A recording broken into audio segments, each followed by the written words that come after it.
സ്തുതിച്ചു പ്രാർത്ഥിക്കാം. ഹല്ലേലൂയ ഹല്ലേലൂയ ഹല്ലേലൂയ. മഹത്വം മഹത്വം. ആരാധന ആരാധന. ഹല്ലേലൂയ ഹല്ലേലൂയ. യേശുവേ ആരാധന. ഹല്ലേലൂയ ഹല്ലേലൂയ. ദുരിതങ്ങളിലൂടെ കടന്നു പോകുന്ന മക്കളുടെ ദുരിതങ്ങളെ ഏറ്റെടുക്കണമേ എന്ന് പ്രാർത്ഥിക്കുന്നു. ഹല്ലേലൂയ ഹല്ലേലൂയ. മഹത്വം മഹത്വം. ആരാധന ആരാധന. ഹല്ലേലൂയ ഹല്ലേലൂയ. യേശുവേ ആരാധന. ഹല്ലേലൂയ മഹത്വം മഹത്വം മഹത്വം മഹത്വം. ആരാധന ആരാധന. ഹല്ലേലൂയ ഹല്ലേലൂയ.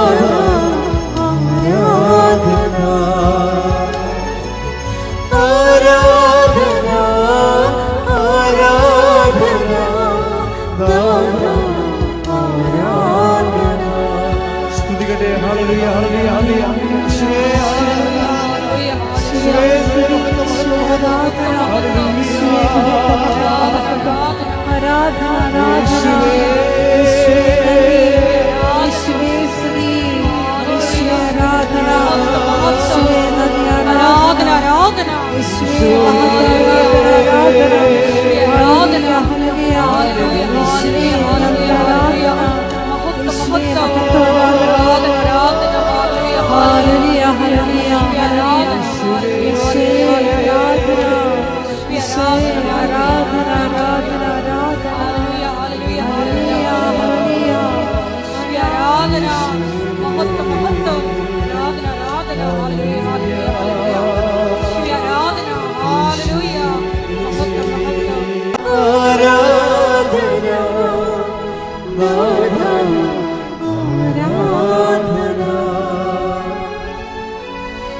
വിദേശത്ത് പോകുവാൻ തടസ്സം മാറ്റി കൊടുക്കണമേ.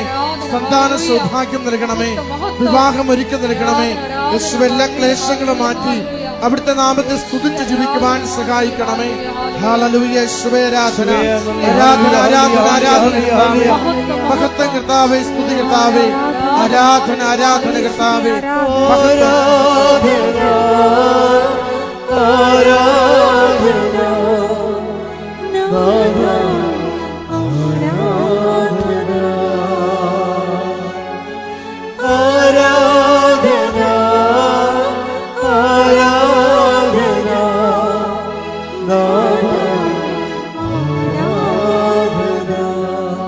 ഇറങ്ങി എന്നിൽ വാ മഴ പോലെ പെയ്തിറങ്ങി വാ. മഴ പോലെ പെയ്തിറങ്ങി വാ.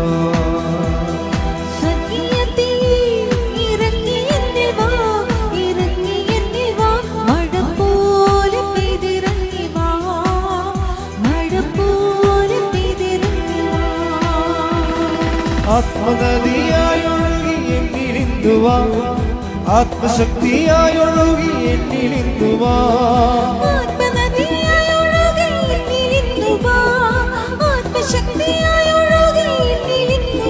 മഴ പോലെ പെയ്തിറങ്ങി വാ. മഴ പോലെ പെയ്തിറങ്ങി വാ.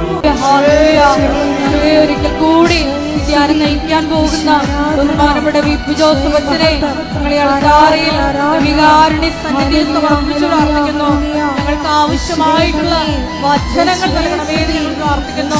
വചനത്താൽ ഞങ്ങളെ വിശുദ്ധീകരിക്കണമേ എന്ന് പ്രാർത്ഥിക്കുന്നു. ശക്തീകരിക്കണമേ എന്ന് പ്രാർത്ഥിക്കുന്നു. ആത്മാവിൽ വഴി നടത്തണമേ എന്ന് പ്രാർത്ഥിക്കുന്നു.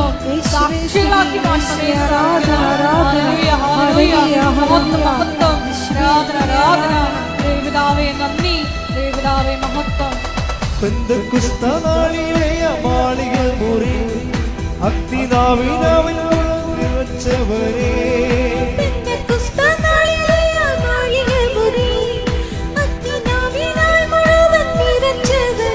അഗ്നിജ്വാലമോ പിളർന്നിറങ്ങി വാ. കൊടുങ്കാറ്റുപോൽ വീശിയെങ്കിൽ വാ.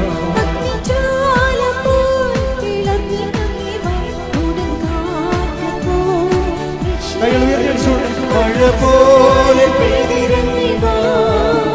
മഴ പോലെ പെയ്തിറങ്ങി വാ. മഴ പോലെ പെയ്തിറങ്ങി വാ. മഴ പോലെ പെയ്തിറങ്ങി വാ. ആത്മശക്തിയെ ആത്മശക്തിയെ ഇറങ്ങി എന്നിൽ വാ. ഇറങ്ങി എന്നിൽ വാ. മഴ മഴ പോലെ പെയ്തിറങ്ങി വാ, മഴ പോലെ പെയ്തിറങ്ങി വാ. സ്വർഗീയത്തിയെ ഇറങ്ങി വാ, ഇറങ്ങി വാ. മഴ പോലെ പെയ്തിറങ്ങി വാ, മഴ പോലെ പെയ്തിറങ്ങി വാ. സ്തുതിക്കട്ടെ. ഹല്ലേലൂയ, ഹല്ലേലൂയ, ഹല്ലേലൂയ, ഹല്ലേലൂയ. മഹത്വം, മഹത്വം. വിവിധങ്ങളായ ജീവിത ദുരിതങ്ങളിലൂടെ കടന്നു പോകുന്ന മക്കളെ ഈ അൾത്താരയിൽ പ്രത്യേകമായിട്ട് സമർപ്പിച്ച് പ്രാർത്ഥിക്കുന്നു. കൃപാസനത്തിൽ പ്രത്യക്ഷയായ ദൈവമാതാവിന്റെ മധ്യസ്ഥതയാൽ സമയ ചുരുക്കം പ്രാപിച്ച് എത്രയും വേഗം അവരുടെ ജീവിത വിഷയങ്ങളുടെ മേൽ പരിഹാരം ഉണ്ടാകണമേ എന്ന് പ്രാർത്ഥിക്കുന്നു. മക്കളെ സാക്ഷ്യങ്ങളായി ഉയർത്തണമേ എന്ന് പ്രാർത്ഥിക്കുന്നു. ഹല്ലേലൂയ, ഹല്ലേലൂയ. മഹത്വം, മഹത്വം. ആരാധന, ആരാധന. ഹല്ലേലൂയ, ഹല്ലേലൂയ. യേശുവേ നന്ദി, യേശുവേ ആരാധന. ഹല്ലേലൂയ, ഹല്ലേലൂയ. കഴുകനെ പോലെ ചിറകടിച്ചുയരാൻ, തളർന്നു പോകാതെ ബലം ധരിച്ചോടുവാൻ.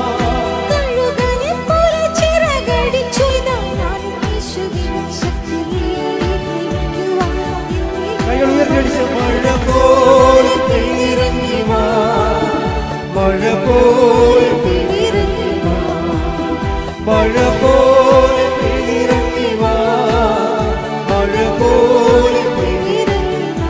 ആത്മശക്തിയെ, ആത്മശക്തിയെ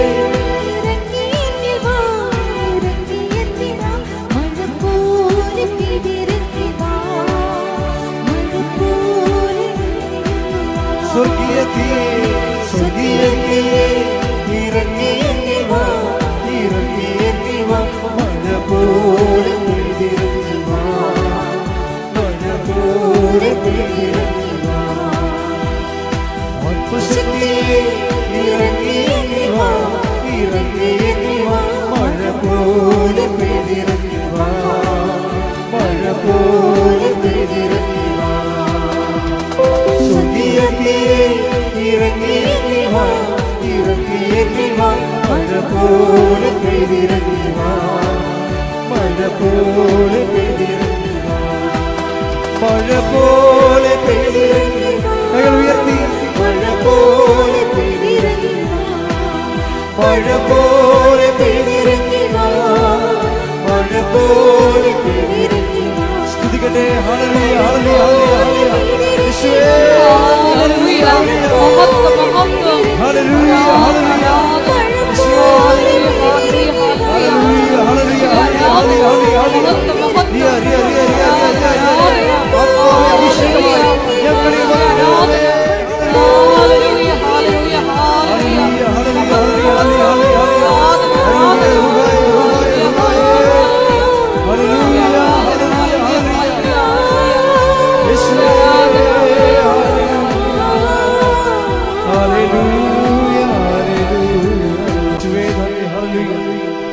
ഉടമ്പടിയെ നമ്മൾ അടുത്ത് അറിയുന്നത്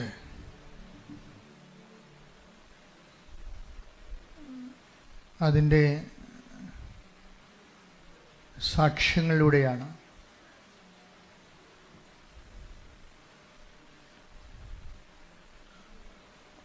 ഉടമ്പടിയിലുള്ള ദൈവഭാഗമെന്ന് പറയുന്നത് സാക്ഷ്യങ്ങളാണ്. എന്താണ് ദൈവഭാഗമെന്ന് പറയണത്? ഉടമ്പടിയിൽ രണ്ട് ഭാഗങ്ങളുണ്ട്. ഒന്ന് മനുഷ്യഭാഗമുണ്ട്, പിന്നെ ഒന്ന് ദൈവഭാഗമുണ്ട്. മനുഷ്യഭാഗമെന്ന് പറയുന്നത് നമ്മൾ വെക്കുന്ന നിയോഗങ്ങളാണ്. ദൈവഭാഗമെന്ന് പറയുന്നത് ആ നിയോഗത്തിൻ്റെ മേൽ ദൈവം എടുക്കുന്ന നടപടികളാണ്. ആ ദൈവഭാഗമാകുന്നത് നമ്മളത് സുവിശേഷത്തിൻ്റെ പ്രചാരണത്തിന് വേണ്ടി നമ്മളത് പൊതുജന സമക്ഷം ഏറ്റുപറയണം. ഏറ്റുപറയുമ്പോഴുണ്ടാകുന്നത് ഒന്ന്, നമ്മളത് ഓൺ ചെയ്യുന്നു എന്നുള്ളതാണ്. ഏറ്റുപറയുമ്പോൾ സംഭവിക്കുന്നത് നമ്മളതിൻ്റെ മുഴുവൻ ക്രെഡിറ്റ് ആൻഡ് ക്ലെയിം ദൈവതിരുസന്നിധിയിൽ ദൈവത്തിൽ നിന്നാണെന്ന് നമ്മൾ അക്സെപ്റ്റ് ചെയ്യുന്നു. അങ്ങനെ നമ്മൾ അംഗീകരിക്കുന്നതിൻ്റെ ഭാഗമായി ദൈവത്തെ അംഗീകരിക്കുക. ദൈവവിശ്വാസിയുടെ മുമ്പിലുണ്ടാകുന്ന ഏറ്റവും വലിയ ആദ്യമായുള്ള ദൈവശുശ്രൂഷ എന്ന് പറയുന്നത് ദൈവത്തെ അംഗീകരിക്കുകയാണ്. അപ്പം നമ്മൾ ഓർക്കും, ദൈവത്തെ നമ്മൾ അംഗീകരിച്ചാലും ഇല്ലെങ്കിലും ദൈവം നിലനിൽക്കും. പക്ഷേ മറ്റുള്ളവരെ നിലനിൽക്കണമെങ്കിൽ നമ്മൾ അംഗീകരിക്കണം, നമുക്ക് കിട്ടിയ അനുഭവങ്ങൾ. അതുകൊണ്ടാണ് ദൈവത്തെ അംഗീകരിക്കേണ്ടത്. പോരായ്മ, ചില ആൾക്കാർക്ക് പോരായ്മയാകും അത്. കുറച്ച് കിട്ടിയിരിക്കുന്ന അനുഗ്രഹങ്ങൾ സ്വന്തം കഴിവ് കൊണ്ടാണ് എന്ന് ചിന്തിക്കുന്നവർക്ക് അവിടെ ദൈവത്തെ അംഗീകരിക്കുന്നത് ഒരു കുറച്ചിലായിട്ട് വരും. ബൈബിൾ എപ്പോഴും കൈകാര്യം ചെയ്യുന്നൊരു വിഷയമാണ് ദൈവത്തെ അംഗീകരിക്കുന്നത് കൊണ്ടുള്ള പോരായ്മകൾ. രണ്ട് കാര്യങ്ങളാണ്. ദൈവത്തെ നമ്മൾ അംഗീകരിച്ചില്ലെങ്കിൽ അത് നമ്മൾ വരുന്നൊരു അപകടം എന്ന് പറയുന്നത്, നമ്മൾ ദൈവത്തെ അംഗീകരിക്കുന്നില്ല എന്നുള്ളത് പലപ്പോഴും നമ്മൾ അറിയുന്നില്ല എന്നുള്ളതാണ്. അതുകൊണ്ടാണ് വചനം പറയണത്, അറിയാവുന്ന വിചാരിക്കുന്നവൻ അറിയേണ്ടത് അറിയുന്നില്ല എന്ന് പറയും. നമ്മൾ ദൈവത്തെ അംഗീകരിക്കുന്നില്ല എന്നുള്ള കാര്യം നമ്മൾ അറിയുന്നില്ല എന്നുള്ളതാണ് ഇതിൻ്റെ ഒരു ദുരന്തം. Take the word of God. അറിയേണ്ടവൻ അറിയുന്നുവെന്ന് വിചാരിക്കുന്നവൻ. 1 കൊരിന്തോസ് 8:2. 1 കൊരിന്തോസ് 8:2. അറിവുണ്ടെന്ന് ഭാവിക്കുന്നവൻ, പറഞ്ഞ്, അറിവുണ്ടെന്ന് ഭാവിക്കുന്നവൻ അറിയേണ്ടത് അറിയുന്നില്ല. അപ്പൊ നമുക്ക് ഉണ്ടാകാവുന്ന ഒരു ദുരന്തം, ഒരു നിശബ്ദ ദുരന്തം, ഒരു സൈലന്റ് ട്രാജഡി എന്ന് പറഞ്ഞാൽ എന്താ? നമ്മൾ ദൈവത്തെ അംഗീകരിക്കുന്നില്ല എന്നുള്ളത് നമ്മൾ അറിയുന്നില്ല. നമ്മൾ ദൈവത്തെ അംഗീകരിക്കുന്നതില്ല എന്നുള്ളത്. അപ്പം നിങ്ങൾ ഓർക്കും, അംഗീകരിക്കാതെ നമ്മളിവിടെ വന്ന് ഇങ്ങനെ ധ്യാനം കൂടുമോ? ധ്യാനം കൂടാം, പക്ഷെ ദൈവത്തെ അംഗീകരിക്കാതിരിക്കാം. ധ്യാനം കൂടുന്നതും ദൈവത്തെ അംഗീകരിക്കുന്നതും രണ്ട് വിഷയമാണ്. നിങ്ങൾക്ക് എന്തെങ്കിലും ഒരു മേൽഗതി ഉണ്ടായാൽ നിങ്ങൾ സാക്ഷ്യം പറയാൻ താമസിക്കുന്നുവെങ്കിൽ അതിൻ്റെ അർത്ഥം അത് ഈ പ്രാർത്ഥിച്ചില്ലെങ്കിൽ നടക്കുമായിരുന്നല്ലോ എന്നുള്ള ചിന്തയാവാം.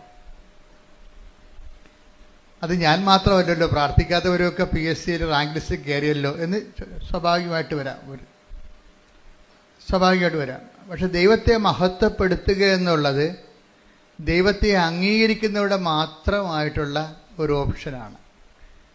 ദൈവത്തെ മഹത്വപ്പെടുത്തുക എന്നുള്ളത് മറ്റുള്ളവർ മഹത്വപ്പെടുത്തത്തില്ല. കാര്യം എന്താണ്? അവർ പ്രഖ്യാപിതമായിട്ട് ദൈവത്തെ അംഗീകരിക്കാത്തവരാണ്. തങ്ങളുടെ കഴിവും ബുദ്ധിയും കൊണ്ടാണ് കാര്യങ്ങളെല്ലാം നടക്കുന്നതെന്ന്. ഇതാണ് ഒരു മനുഷ്യൻ്റെ ഏറ്റവും വലിയ പ്രലോഭനം ഏതാണെന്ന് എന്നോട് ചോദിച്ചാൽ ഞാൻ പറയും, ഒരു മനുഷ്യൻ്റെ നമ്മുടെ കഴിവും ബുദ്ധിയും കൊണ്ടാണ് നമ്മുടെ കാര്യങ്ങളെല്ലാം നടക്കുന്നത്. അതിനകത്ത് ദൈവത്തിന് പ്രത്യേകിച്ച് റോളൊന്നുമില്ല എന്ന് നമ്മൾ നിശബ്ദമായിട്ടെങ്കിലും അവബോധ മനസ്സിൽ ഒരു നിലപാടെടുത്തിട്ടുണ്ട്. അതുകൊണ്ടാണ് അങ്ങനെയുള്ളവർക്ക് അനുഗ്രഹം കിട്ടുമ്പോൾ അവർ പറയത്തില്ല, ഇത് എനിക്ക് 5-6 മാസം മുമ്പ് കിട്ടിയ അനുഗ്രഹമാണ്, ഞാൻ ഇപ്പോഴാണ് സാക്ഷ്യം പറയാൻ ഒത്തതെന്ന് പറഞ്ഞിട്ട്. എന്തുകൊണ്ട് അങ്ങനെ പറയണത്? അത്രയും ടൈം എടുക്കണത് എന്താണ്? സാധാരണ ദൈവ പൈതലിനെ സംബന്ധിച്ചിടത്തോളം അവർക്ക് ദൈവത്തിൻ്റെ ഭാഗത്തു നിന്നുള്ള ഇടപെടലാണെങ്കിൽ പരിശുദ്ധാത്മാവ് പെട്ടെന്ന് അവർക്ക് മനസ്സിലാകും. പരിശുദ്ധാത്മാവ് സ്ലോ ഡൗൺ ചെയ്യുന്നത് കൊണ്ടാണ് സാക്ഷ്യം പറയാൻ 6 മാസം എടുക്കുന്നത്. സാക്ഷ്യം പറയാൻ 6 മാസം എടുക്കുന്നത് കൊണ്ട് വരുന്ന ഒരു പ്രശ്നം വെച്ച് കഴിഞ്ഞാൽ, പരിശുദ്ധാത്മാവ് വളരെ മന്ദഗതിയിലാണ് ഈ വ്യക്തിയിൽ ഇപ്പോഴും പ്രവർത്തിക്കുന്നത്. ഇനി നിങ്ങൾ സാക്ഷ്യം പറഞ്ഞില്ലെങ്കിലും ദൈവത്തിന് വലിയ കുഴപ്പമൊന്നുമില്ല. അത് എപ്പോഴും ഓർത്തേക്കണം. എന്താ കാര്യം വെച്ച് കഴിഞ്ഞാൽ, സാക്ഷ്യം പറയാൻ താമസിക്കുന്നവർ സാക്ഷ്യം പറഞ്ഞില്ലെങ്കിലും ദൈവത്തിന് വലിയ കുഴപ്പമൊന്നുമില്ല.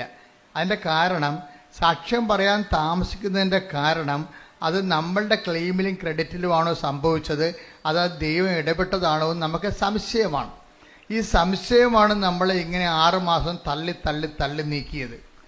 ഇങ്ങനെ പരിശുദ്ധാത്മാവ് ഉണ്ടായിരുന്നെങ്കിൽ നമ്മളോട് പെട്ടെന്ന് നമുക്ക് ക്ലാരിഫിക്കേഷൻ. പരിശുദ്ധാത്മാവിൻ്റെ പ്രത്യേകത വെച്ച് കഴിഞ്ഞാൽ പെട്ടെന്ന് ക്ലാരിഫൈഡ് ആവും. നിങ്ങൾക്കൊരു വിഷയത്തെക്കുറിച്ച്, ദൈവികമായ കാര്യങ്ങളെക്കുറിച്ച് പെട്ടെന്ന് വ്യക്തത കിട്ടുന്നില്ല, മന്ദഗതിയിലാണെന്നുണ്ടെങ്കിൽ അതിൻ്റെ അർത്ഥം പരിശുദ്ധാത്മാവ് നിങ്ങളിലുള്ള ആത്മാവ് മന്ദഗതിയിലാണെന്നും നിങ്ങൾ ലോകാത്മാവിനാൽ നയിക്കപ്പെടുന്നു എന്നുള്ളതാണ്.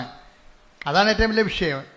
അല്ലാതെ നിങ്ങൾ സാക്ഷ്യം പറയാൻ നിങ്ങൾ പ്രതികളൊന്നുമല്ല. പ്രതികളെന്ന് വെച്ച് കഴിഞ്ഞാൽ, പ്രതികളാകുന്നതിൻ്റെ വിഷയം എന്ന് വെച്ച് കഴിഞ്ഞാൽ പരിശുദ്ധാത്മാവിൻ്റെ പ്രവർത്തനങ്ങൾ നിങ്ങളിൽ വളരെ സ്ലോഗത, അതിൻ്റെ കള്ളനും വെള്ളിയും നെല്ലും പതിരും തിരിക്കാൻ യു ടേക്ക് 6 months, 6 മാസം എടുത്തു ഇത് ദൈവത്തിൻ്റെതാണെന്ന് തിരിച്ചറിയാൻ. അത് ഭയങ്കരമായൊരു സ്പിരിച്വലായിട്ടുള്ള കലാമിറ്റിയാണ്. നമ്മുടെ അതായത് ആധ്യാത്മികമായിട്ട് വരുന്ന ഇതുപോലെയുള്ള ഒരു കലാമിറ്റി, എന്താ ദുരന്തം എന്ന് വെച്ച് കഴിഞ്ഞാൽ ദൈവികമായ പ്രവർത്തനങ്ങൾ അറിയാൻ, നമ്മൾ തന്നെ അറിയാൻ ടൈം എടുക്കുന്നത് അത് നിസ്സാര കാര്യമല്ല. ശരിക്കും ഞങ്ങളെപ്പോലെയുള്ളവർ പറഞ്ഞാൽ മാത്രമേ ചെറിയ ആൾക്കാർ സാക്ഷ്യം പറയത്തുള്ളൂ. പറഞ്ഞ് ഓർപ്പിച്ച് കൊടുക്കണം. കാര്യം ഇത് എന്നതിൻ്റെ അർത്ഥം ഓർപ്പിച്ച് ഞങ്ങളെ സാക്ഷ്യം പറയണമെന്ന് ഞാൻ ഓർപ്പിച്ച് തരുമ്പോൾ നിങ്ങൾ വന്ന് പറഞ്ഞാൽ നിങ്ങളുടെ പ്രശ്നം എന്താ? 50 മാർക്കേ നിങ്ങൾക്കുള്ളൂ. എന്താണ് 50 മാർക്ക് എനിക്കുള്ളതാ? ഞാൻ ഓർപ്പിച്ചിട്ടാണ് നിങ്ങളത് എന്ന് പറഞ്ഞാൽ ഉള്ളത് കളയണമെന്നല്ല, സീറോ അടിച്ചു പോരുത്. ഞാൻ പറഞ്ഞാലും അങ്ങനെ തെറ്റ് പറ്റിയിട്ടുണ്ടെങ്കിൽ നിങ്ങൾ റെക്ടിഫൈ ചെയ്ത് സാക്ഷ്യം പറഞ്ഞ് മാറ്റണം. കാര്യം എന്താ കാര്യം? അത് നിങ്ങളുടെ തന്നെ തന്ന കൃപ. സാക്ഷ്യം പറയുമ്പോൾ 2 കാര്യം സംഭവിക്കും. ഒന്ന്, നിങ്ങൾക്ക് തന്ന കൃപയിൽ നിങ്ങൾ നിലനിൽക്കും. പിന്നെ നിങ്ങളത് ദൈവം അത് എടുത്ത് തിരിച്ചെടുക്കത്തുമില്ല. സാക്ഷ്യം പറഞ്ഞ് നിങ്ങൾക്ക് ഗ്യാരണ്ടി ഇല്ല. കാര്യം എന്താ? നിങ്ങൾ ദൈവത്തെ മഹത്വപ്പെടുത്തിയിട്ടില്ല. അത് പോരായ്മയെ കരുതിയത് കൊണ്ട് 2 കാര്യങ്ങൾ സംഭവിക്കും. ദൈവത്തെ മഹത്വപ്പെടുത്തിയില്ലെങ്കിൽ 2 കാര്യങ്ങൾ സംഭവിക്കുമെന്ന് ബൈബിൾ പറയണത്. റോമ 1:28. ഒന്നെന്താണ്? നിങ്ങൾ അധമ വികാരങ്ങൾ കേൾപ്പിക്കപ്പെടും. എന്ന് വെച്ചാൽ ദൈവത്തെ നിരക്കാത്ത വികാരം ഉണ്ടാവും. ഇതൊക്കെ ഇമോഷണലായിട്ട് പെരുമാറും. ഇപ്പോൾ ഒരു ജെയ്സൺ എന്ന് പറയുന്ന സഹോദരൻ്റെ സാക്ഷ്യമാണ് ഈ ആഴ്ചത്തെ ഏറ്റവും വലിയ സാക്ഷ്യം തോന്നണം. അപ്പം ജെയ്സൺ പറഞ്ഞത്, ഞാൻ വൈഫാണ് ഉടമ്പടി എടുത്തത്, ഞാൻ അവളുടെ കൂടെ വന്നു എന്നുള്ള കാര്യം സത്യമാണ്. എൻ്റെ വിഷയമാണ് അതിൻ്റെ അകത്ത് പറയണത്. വൈഫിൻ്റെ കാര്യം പറയുന്നുണ്ടെങ്കിലും വൈഫിനെ കൊണ്ടാണ് ഉടമ്പടി എടുപ്പിച്ചിരിക്കുന്നത്. അപ്പോൾ എൻ്റെ ഒരു വർക്കെന്ന് പറയണത്, ഞാനൊരു നല്ല ഷെഫാണ്. അതിൻ്റെ ഒരു ഇൻ്റർനാഷണലി ക്വാളിഫൈഡ് ഷെഫാണത്. അപ്പോൾ അതുകൊണ്ട് അയാൾക്ക് നല്ലവണ്ണം ഭക്ഷണം പാകം ചെയ്യാൻ നല്ലവണ്ണം അറിയാം. ഏത് പട്ടിക്കാട്ടി കൊണ്ടുപോയി ഒരു ഹോട്ടലിട്ടാലും പട്ടാളം പോലെ ആൾ കയറും. കാര്യം ഭക്ഷണം രുചികരമായിട്ട് ചെയ്യാൻ അറിയാവുന്നതുകൊണ്ട്. അപ്പം അതുകൊണ്ട് അയാൾക്ക് നല്ല കോൺഫിഡൻസ് ആണ്. അദ്ദേഹത്തിൽ നല്ല കോൺഫിഡൻസ്. നമ്മുടെ ഒരു വിഷയം, ഈ ഓവർ കോൺഫിഡൻസുകാരെ അവർ ഡേഞ്ചർ സോണിലാണ്. എപ്പോഴും ഒരു വിഷയത്തെക്കുറിച്ച് ഓവർ കോൺഫിഡൻസുകാരില്ലേ, അമിതമായ ആത്മവിശ്വാസമുള്ളവർ ഡേഞ്ചർ സോണിലാണ്. അവർ 2 തരത്തിലുള്ള ഡേഞ്ചർ സോണിലാണ്. ഒന്ന്, ഓവർ കോൺഫിഡൻസുകാർക്ക് പറ്റണത് അവർ എല്ലാ കാര്യവും അവരുടെ അക്കൗണ്ടിലേക്കാണ് വരവ് വെക്കുന്നത്. ദൈവത്തിൻ്റെ അക്കൗണ്ടിലേക്ക് കൊടുക്കത്തില്ല. കാര്യം എന്താണ്? ഇപ്പം ദാനം ചെയ്യാത്തവരില്ലേ, ദാനം ചെയ്യാത്തവർ, ഇപ്പോൾ ഉടമ്പടി എടുത്തിട്ടും ദാനശീലം വരാത്തവരെന്താണ്? എന്തുകൊണ്ടാണ് ദാനം ചെയ്യാത്തവർ? ഉടമ്പടി എടുത്തു, പക്ഷേ എന്നാലും ദാനം ചെയ്യത്തില്ല. നിങ്ങൾ ഇവിടെ കുത്തിരിക്കണത് കുറച്ച് പ്രൊഫഷണൽ ധർമ്മക്കാർക്ക് എന്തെങ്കിലും കൊടുക്കണ പോലെ അല്ല. അത് പിന്നെ അവരുടെ പ്രൊഫഷനാണ്. അതല്ല. ഇപ്പം ഈ ജെയ്സനൊക്കെ ചെയ്തിരിക്കണമെന്ന് വെച്ച് കഴിഞ്ഞാൽ, ജെയ്സൺ കർത്താവിൻ്റെ അഭിഷേകത്തിൽ വന്നു കഴിഞ്ഞപ്പോൾ ചെയ്തത് എന്താണ്? ആ നാട്ടിലുള്ള, എനിക്ക് തോന്നുന്നത് ഇവിടെയാണെന്ന് തോന്നണം, അതായത് ഇരിങ്ങാലിക്കൂടെ. അപ്പം ആ നാട്ടിലുള്ള വണ്ടി ഇടിച്ച് കിടക്കുന്നവരുടെ എല്ലാം വീട്ടിൽ ചെല്ലും. ആരും പറഞ്ഞിട്ടില്ല. അപ്പം അവർ വണ്ടി ഇടിച്ച് കിടക്കുന്നവർ, പണ്ട് സ്കൂട്ടർ ഇടിച്ച് കിടക്കുന്നവരും ബൈക്ക് ഇടിച്ച് കിടക്കുന്നവരും കൈ ഒടിഞ്ഞവരും പ്ലാസ്റ്റർ കിടക്കുന്നവരൊക്കെ വീട്ടിൽ ചെല്ലും. വീട്ടിൽ ചെന്നിട്ട് അവരുടെ വിശേഷം ആദ്യമായിട്ടും കാണുകയായിരിക്കും. ജെയ്സൺ എന്ന് പറഞ്ഞ ആൾ ഇവരെ ആദ്യമായിട്ടും കാണുകയാണ്. അപ്പോൾ അവർ തന്നെ ചോദിക്കും, എങ്ങനെയാണ് ചേട്ടനെ എന്നെ അറിയത്തില്ലല്ലോ, ഞാൻ ഇങ്ങനെ വണ്ടി അപകടത്തിൽ പെട്ടെന്ന് അറിയത്തില്ലല്ലോ. അപ്പോൾ അയാൾ പറയും, ഞാൻ ചോദിച്ചു വന്നു, ആൾക്കാരോട് ചോദിച്ചു. അപ്പോൾ അദ്ദേഹം പറയണത്, എനിക്ക് കാരുണ്യ പ്രവൃത്തികൾ ചെയ്യണത് ഇപ്പോൾ ഒരു കൊതി പോലെയാണ്. ഒരു വ്യക്തിയുടെ ഒരു ഉടമ്പടി എങ്ങനെ ഒരു വ്യക്തിയെ മാറ്റണം എന്ന് നോക്കിയേ. കാരുണ്യ പ്രവൃത്തികൾ ചെയ്യണത് അങ്ങോട്ട് ചെന്ന് ചോദിച്ചിട്ട് അന്വേഷിച്ച് കണ്ടുപിടിച്ചിട്ട് അവർക്ക് സഹായം നൽകണത് ഒരു തീരാത്ത കൊതി പോലെയാണ്. അതിലൊരു ആന്തരിക അഭിഷേകം കിട്ടിയിട്ടുണ്ട്. പണ്ട് ഉടമ്പടിക്ക് മുമ്പ് അങ്ങനെയൊന്നും ഇല്ലായിരുന്നോ? അന്ന് എന്താ സംഭവിച്ചത്? എന്തുകൊണ്ടാണ് ഉടമ്പടിക്ക് മുമ്പ് ഒരു ദാനധർമ്മം ഇല്ലാത്തതിൻ്റെ കാരണം, നമ്മളെ ദാനധർമ്മം ചെയ്യാത്ത ആൾക്കാർ അല്ലെങ്കിൽ സഹായിക്കാത്ത ആൾക്കാർ, അവരെ ഞാൻ കുറ്റം പറയത്തില്ല. എന്താ കാരണം വെച്ച് കഴിഞ്ഞാൽ, അവരിപ്പം നമ്മൾ ഒരു കൊട്ടയിൽ കുറച്ച് ആപ്പിൾ ഇരിക്കണം എന്ന് വിചാരിച്ചോ. അപ്പം ഒരു കൊട്ടയുണ്ട്, ഒരു 200 ആൾക്കാരും ഉണ്ട്. അവരെല്ലാം കൂടി ഇടിച്ചാൽ മാത്രമേ, ഇടിച്ച് ഇതിനകത്ത് കയറിയാൽ മാത്രമേ നമുക്ക് ആപ്പിൾ ഫ്രീ ആയിട്ട് കിട്ടുന്നതാണ്. പക്ഷേ നമുക്ക് നമ്മുടെ കയ്യിൽ നിന്ന് ചിലവാകണത് എന്താണ്? ഇടിച്ച് നെക്കി അതിൻ്റെ അകത്ത് വേർത്തൊലിച്ച് നാട്ടുകാരുടെ മുട്ടുകൈ കൊണ്ടൊക്കെ ഇതിനകത്ത് കയറാൻ പറ്റത്തുള്ളൂ. കയറി ഒരു ആപ്പിൾ എടുത്തുകൊണ്ട് നമ്മൾ പുറത്തേക്ക് വരുമ്പോൾ, അല്ലെങ്കിൽ 2 ആപ്പിൾ എടുത്തുകൊണ്ട് പുറത്തേക്ക് വരുമ്പോൾ, ഒരുത്തൻ അവിടെ ഇടിക്കാൻ നിവൃത്തിയില്ലാത്തവനും മുട്ടാൻ നിവൃത്തിയില്ലാത്തവനും കൈ നീട്ടുമ്പോൾ പറയും, ഞാൻ ഇടിച്ചാൽ വാങ്ങിച്ചത് നിങ്ങൾ ഇടിച്ച് വാങ്ങിച്ചോളാൻ പറയും. അതെന്താണ്? നമ്മളിൻ്റെ അത് സ്പെൻഡ് ചെയ്താൽ കൊണ്ടാണ്. ഇതാണ് ഇതിൻ്റെ അത് വരുന്ന ഒരു ടെക്നിക്ക് എന്ന് പറയുന്നത്. കാര്യം ആൾക്കാർ ദാനം ചെയ്യാത്തതിൻ്റെ കാരണം, ഞാൻ കുറേ കഷ്ടപ്പെട്ടാണ് ഈ നിലയിലെത്തിയത്, അങ്ങനെ ഓശാര നീ ഇരുന്നതിൻ്റെ ഇടയ്ക്ക് നിന്ന് പുഴുങ്ങി തിന്നണ്ട. ഇതാണ് നിലപാട്. ഉടമ്പടിയിൽ വരുമ്പോൾ ഈ എല്ലാവരുടെ മനസ്സിലിരിക്കുന്ന ഒരു രഹസ്യ നിലപാടെന്ന് പറയുന്നത്, ദാനം ചെയ്യാത്തതിൻ്റെ കാരണം ഞാൻ കുറേ കഷ്ടപ്പെട്ടാണ് പഠിച്ചാണ് ഇവിടം വരെ എത്തിയത്. നീയും അതുപോലെ. അപ്പോൾ ഒരു നീതിബോധം അതിൻ്റെ അകത്തുണ്ട്, ഒരു നീതിബോധമുണ്ട്. പക്ഷെ ഇത് ദൈവത്തിൻ്റെ നീതിയല്ല. ദൈവത്തിൻ്റെ നീതി വ്യത്യാസമുണ്ട്. അതുകൊണ്ട് കർത്താവ് പറഞ്ഞത്, ചോദിക്കുന്നവർക്കൊക്കെ കൊടുക്കാൻ പറയും. അപ്പം നമ്മൾ പറയും, അങ്ങനെ ചോദിക്കുന്നവർക്കൊക്കെ ഒന്നും കൊടുക്കാൻ പറ്റത്തില്ല. കാര്യം ഇവനൊക്കെ മനുഷ്യനെ പറ്റിക്കാൻ വേണ്ടി ഇരിക്കുകയാണ്. നമ്മൾ കൊടുത്താലേ, നമ്മൾ കൊടുക്കണത് കൊണ്ട് വേറെ ആൾക്കാർ പോയി വെള്ളമടിക്കുകയുള്ളെന്ന് പറയും. അത് നമ്മളെ പിടിച്ചിരിക്കാൻ വേണ്ടി നമ്മൾ പറയണതാണ്. നമ്മൾ ധർമ്മക്കാർക്ക് ചില ആൾക്കാർ പൈസ കൊടുക്കത്തില്ല. എന്താ കൊടുക്കാമെന്ന് ചോദിക്കുമ്പോൾ പറയാം, നമ്മൾ കൊണ്ട് വെള്ളം അടിക്കുമെന്നും. അപ്പോൾ അയാൾക്ക് CBI അന്വേഷണമാണ് ഇയാൾ വിചാരിക്കുന്നത്. അപ്പം നമ്മൾ കൊടുക്കുന്ന കാശ് കൊണ്ട് അയാൾ വെള്ളം അടിക്കുന്നുണ്ടോ ഇല്ലയോ എന്നറിയാൻ വേണ്ടി. ഇതൊന്നുമല്ല, പുള്ളിക്കത് കൊടുക്കാൻ കഴിയത്തില്ല. അതുകൊണ്ട് ഈശോ എന്താ പറയുക വെച്ചാൽ, ചോദിക്കുന്നവർക്കൊക്കെ കൊടുക്കാൻ പറയും. നോൻപ് കാലത്ത് നമ്മൾ ശ്രദ്ധിക്കണം. Take the bed of God. ശ്രദ്ധിക്കട്ടെ. ഹല്ലേലൂയ, യേശുവേ നന്ദി, ഹല്ലേലൂയ, ഹല്ലേലൂയ, ഹല്ലേലൂയ, ഹല്ലേലൂയ, ഹല്ലേലൂയ. യേശുവേ ആരാധന. സുവിശേഷം മാനുഷ്യമായ നിലപാടിന് എതിരാണ്. എന്താ കാര്യം? സുവിശേഷ നീതി എന്ന് പറയുന്നത് മാനുഷിക നീതി, ലോകരാജ്യത്തിൻ്റെ നീതിയല്ല. ഇതൊരു ഭരണഘടനയിൽ ഇങ്ങനെ നമുക്ക് പറയുന്നത് കുഴപ്പമില്ല, കോടതിയിലൊക്കെ ഇത് വിലപ്പോവും. പക്ഷേ ദൈവത്തിൻ്റെ മുമ്പിൽ വിലപ്പോകത്തില്ല. കാര്യം എന്താണ്?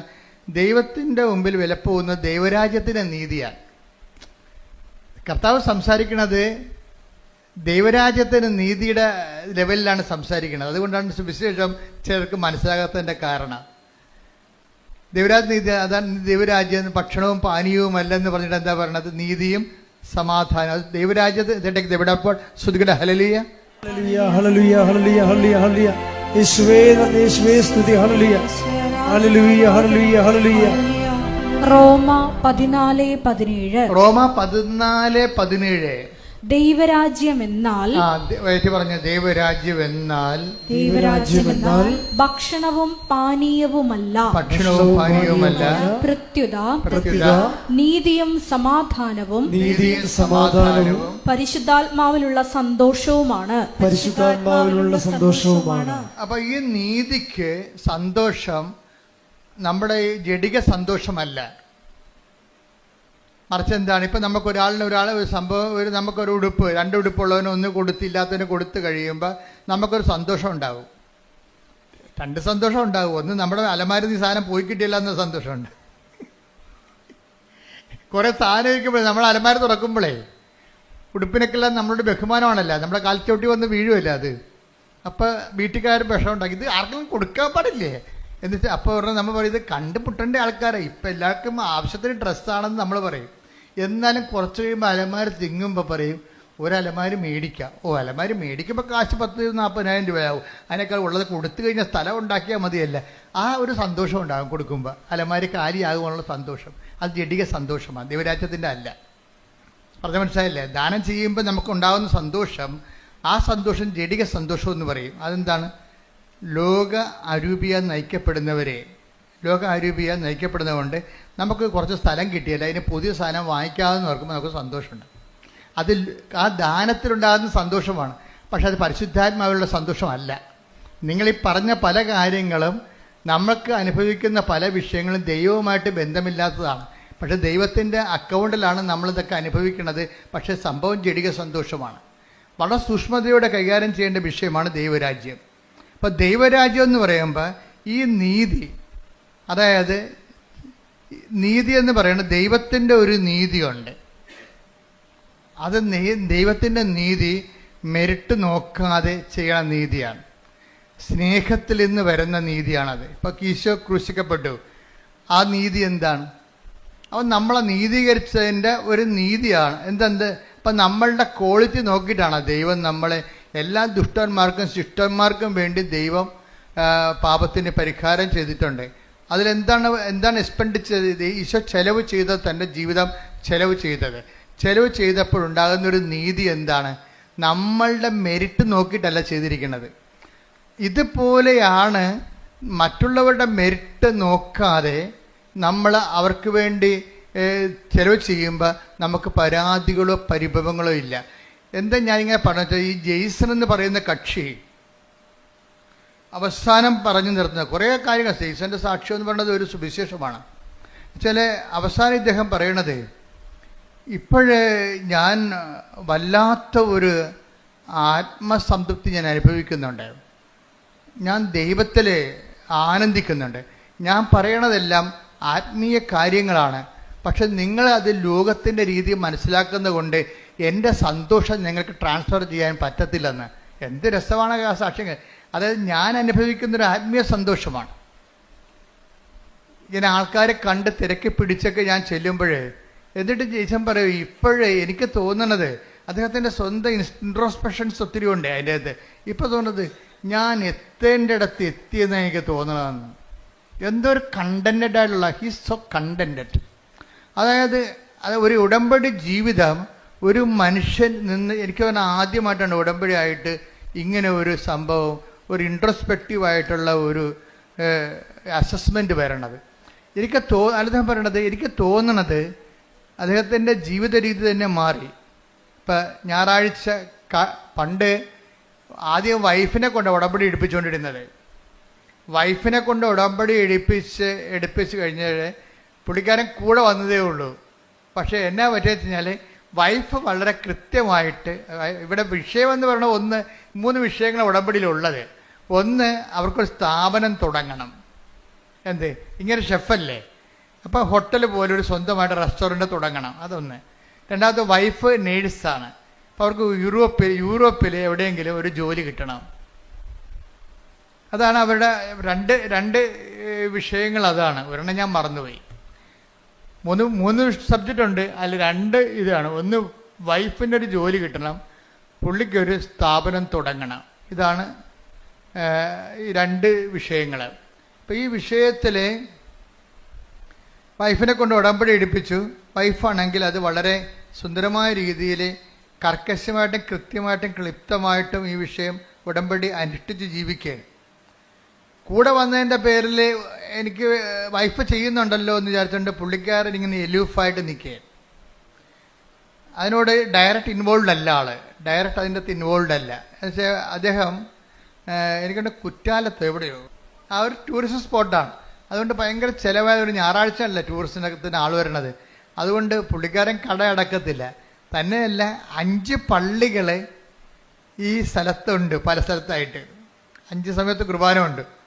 അപ്പോൾ പുള്ളിക്കാരൻ കുർബാനയ്ക്ക് പോകും. എന്ന് വെച്ച് കഴിഞ്ഞാൽ അച്ഛൻ പുള്ളി പറയണത്, ഞാൻ അച്ഛൻ പള്ളി കുർബാനയ്ക്ക് കയറണം ഞാൻ ഇന്നുവരെ കണ്ടിട്ടില്ല, ഇറങ്ങണതും കണ്ടിട്ടില്ലെന്നും.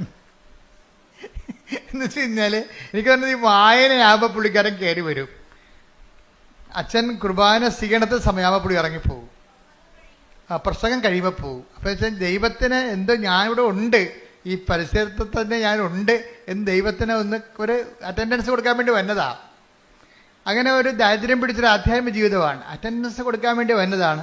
ഞാൻ വിട്ടൊന്നും പോയിട്ടില്ല, ഞാനീ നാട്ടിൽ തന്നെ ഉണ്ട്.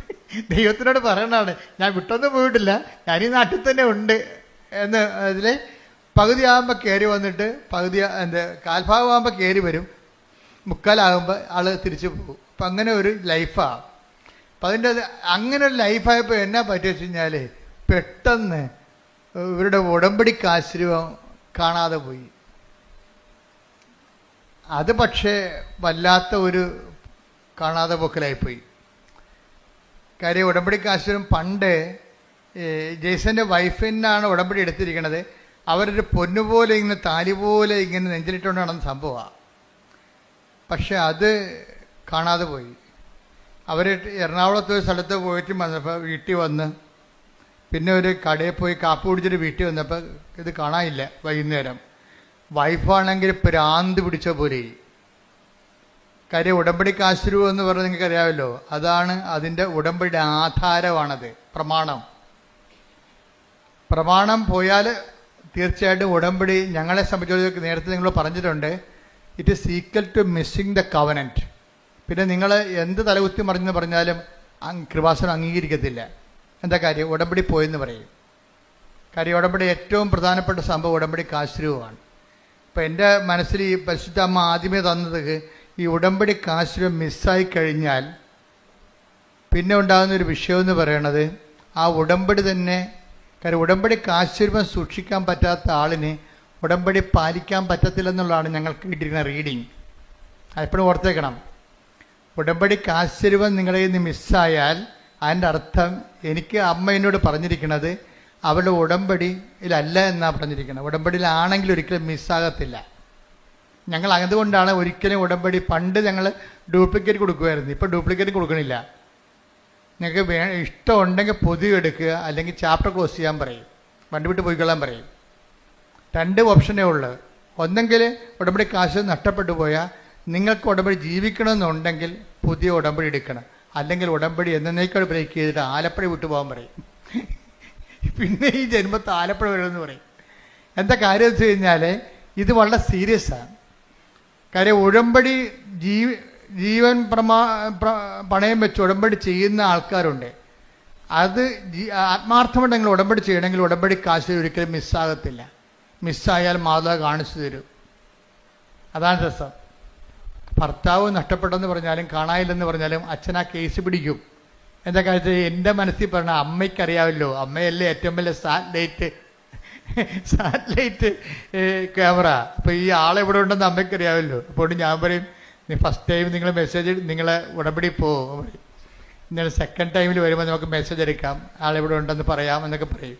എന്താ പ്രശ്നം വെച്ച് കഴിഞ്ഞാൽ ഫസ്റ്റ് ടൈമിൽ മെസ്സേജ് എടുത്തു കഴിഞ്ഞാലും ചില ആൾക്കാർ നന്നാകത്തില്ല. അതെപ്പോഴും നമ്മൾ ശ്രദ്ധിക്കണം. എന്ന് വെച്ച് കഴിഞ്ഞാൽ ഇത് അത്ര വലിയ ആനക്കാര്യമല്ല. പെട്ടെന്ന് കർത്താവിൻ്റെ നമുക്കൊരു, നിങ്ങൾ ദൈവത്തിൻ്റെ ഉള്ളവരാണെങ്കിൽ അങ്ങനെ ഉണ്ട്. ഈ ദൈവത്തിനുള്ളവർ ഞങ്ങളെപ്പോഴും ശ്രമിക്കണം എന്താണെന്നറിയോ, നിങ്ങൾ ക്രിസ്തുവിനുള്ളവരാകാൻ വേണ്ടിയാണ് ഞങ്ങൾ ശ്രമിക്കുന്നത്. 2 തരം മനുഷ്യരുണ്ട്, ക്രിസ്തുവിനുള്ളവരും ഉണ്ട്, ക്രിസ്തുവിനില്ലാത്തവരും ഉണ്ട്. ഈ ഉള്ളവരോടാണ് പെട്ടെന്ന് ഈ ഉടമ്പടിയുടെ ഗുണം അറ്റാക്ക് വേടപ്പോൾ നിങ്ങൾ ക്രിസ്തുവിനുള്ളവരാണെങ്കിൽ സ്തുതിക്കട്ടെ. ഹല്ലേലൂയ ഹല്ലേലൂയ ഹല്ലേലൂയ ഹല്ലേലൂയ. യേശുവേ നന്ദി, യേശുവേ സ്തുതി. ഹല്ലേലൂയ ഹല്ലേലൂയ. ചില ആൾക്കാർക്ക് അറിയേണ്ടത് അറിയുന്നില്ല എന്ന് അറിഞ്ഞിരിക്കുന്നവനെന്ന് പറയുന്നവൻ അറിയേണ്ടത് അറിഞ്ഞിട്ടില്ല. നമ്മൾ നേരത്തെ വായിച്ചതുപോലെ അജ്ഞതയുടെ ഒരു കാലഘട്ടം ഉണ്ടാകും. പക്ഷെ അജ്ഞതയുടെ കാലഘട്ടത്തെ ദൈവം കണക്കിലെടുക്കാതിരിക്കണമെന്നുണ്ടെങ്കിൽ നമുക്ക് അതിന് ആനുപാതികമായിട്ട് അനുതാപം ഉണ്ടാകണം. അജ്ഞതയുടെ കാലഘട്ടം. അപ്പോസ്തല പ്രവർത്തനങ്ങൾ 17:30. അപ്പോസ്തല പ്രവർത്തനം 17:30. അജ്ഞതയുടെ കാലഘട്ടങ്ങളെ അജ്ഞതയുടെ കാലഘട്ടങ്ങളെ ദൈവം കണക്കിലെടുത്തില്ല. എന്നാൽ ഇപ്പോൾ എല്ലായിടത്തുമുള്ള സകല ജനങ്ങളും പശ്ചാത്തപിക്കണമെന്ന് അവിടുന്ന് ആജ്ഞാപിക്കുന്നു. ആഗ്രഹിക്കണമല്ല, ആജ്ഞാപനമാണ്. മനസ്സിലായില്ലേ? ആത്മരക്ഷയുടെ ഭാഗമായതുകൊണ്ടാണ് ഇത് ആജ്ഞാപനം വന്നത്, അല്ലെങ്കിൽ ആഗ്രഹിച്ചാൽ മതി. അജ്ഞതയുടെ കാലഘട്ടത്തിൽ ദൈവം കണക്കിലെടുത്തില്ല. പക്ഷെ എന്താ പ്രശ്നം? ഇപ്പോഴാകട്ടെ എല്ലായിടത്തുമുള്ള എല്ലാവരുമാണ്, ആർക്കും ഒഴിവൊഴിവില്ല. എല്ലായിടത്തുമുള്ള എല്ലാവരും അനുതപിക്കണമെന്ന് അവിടുന്ന് ആജ്ഞാപിക്കുന്നു. നിന്റെ ഒരു ദുരന്തം ദൈവത്തിൻ്റെ ആജ്ഞാപനമായിട്ട് നീ തിരിച്ചറിയണം. ഇപ്പൊ കാശുരം കളഞ്ഞു പോയതൊരു ദുരന്തമാണ്. ആ ദൈവത്തിൻ്റെ ആജ്ഞാപനമായിട്ട് അയാൾ തിരിച്ചറിയണം. എന്താ കാര്യം? കാശുരുവൻ കളഞ്ഞു പോയ ഉടനെ ആ വൈഫ് അത് ശരിക്കും പറഞ്ഞ് അതിനു വേണ്ടി അവർ കാപ്പി കുടിച്ച കടയിൽ പോയി പിന്നെ തലേ ദിവസം സുഭാഷ് പാർക്കിൽ പോയായിരുന്നു. വെളുപ്പിനെ വന്നിട്ട് സുഭാഷ് പാർക്ക് തുറപ്പിച്ച് അതിനകത്ത് അവരിരുന്ന സ്ഥലത്ത് പോയി നോക്കി, അവിടെ കണ്ടില്ല. കുറേ കഷ്ടപ്പെട്ട് അവസാനം ഇവിടെ വന്ന് അന്നത്തെ കാലത്ത് ഡ്യൂപ്ലിക്കേറ്റ് വാങ്ങിച്ചുകൊണ്ട് പോയി. ഇന്ന് ഡ്യൂപ്ലിക്കേറ്റ് പോലും ഇല്ലെന്ന് ഓർത്തേക്കണം കേട്ടോ. അങ്ങനെ സംഭവമേ ഇല്ല ഇപ്പം.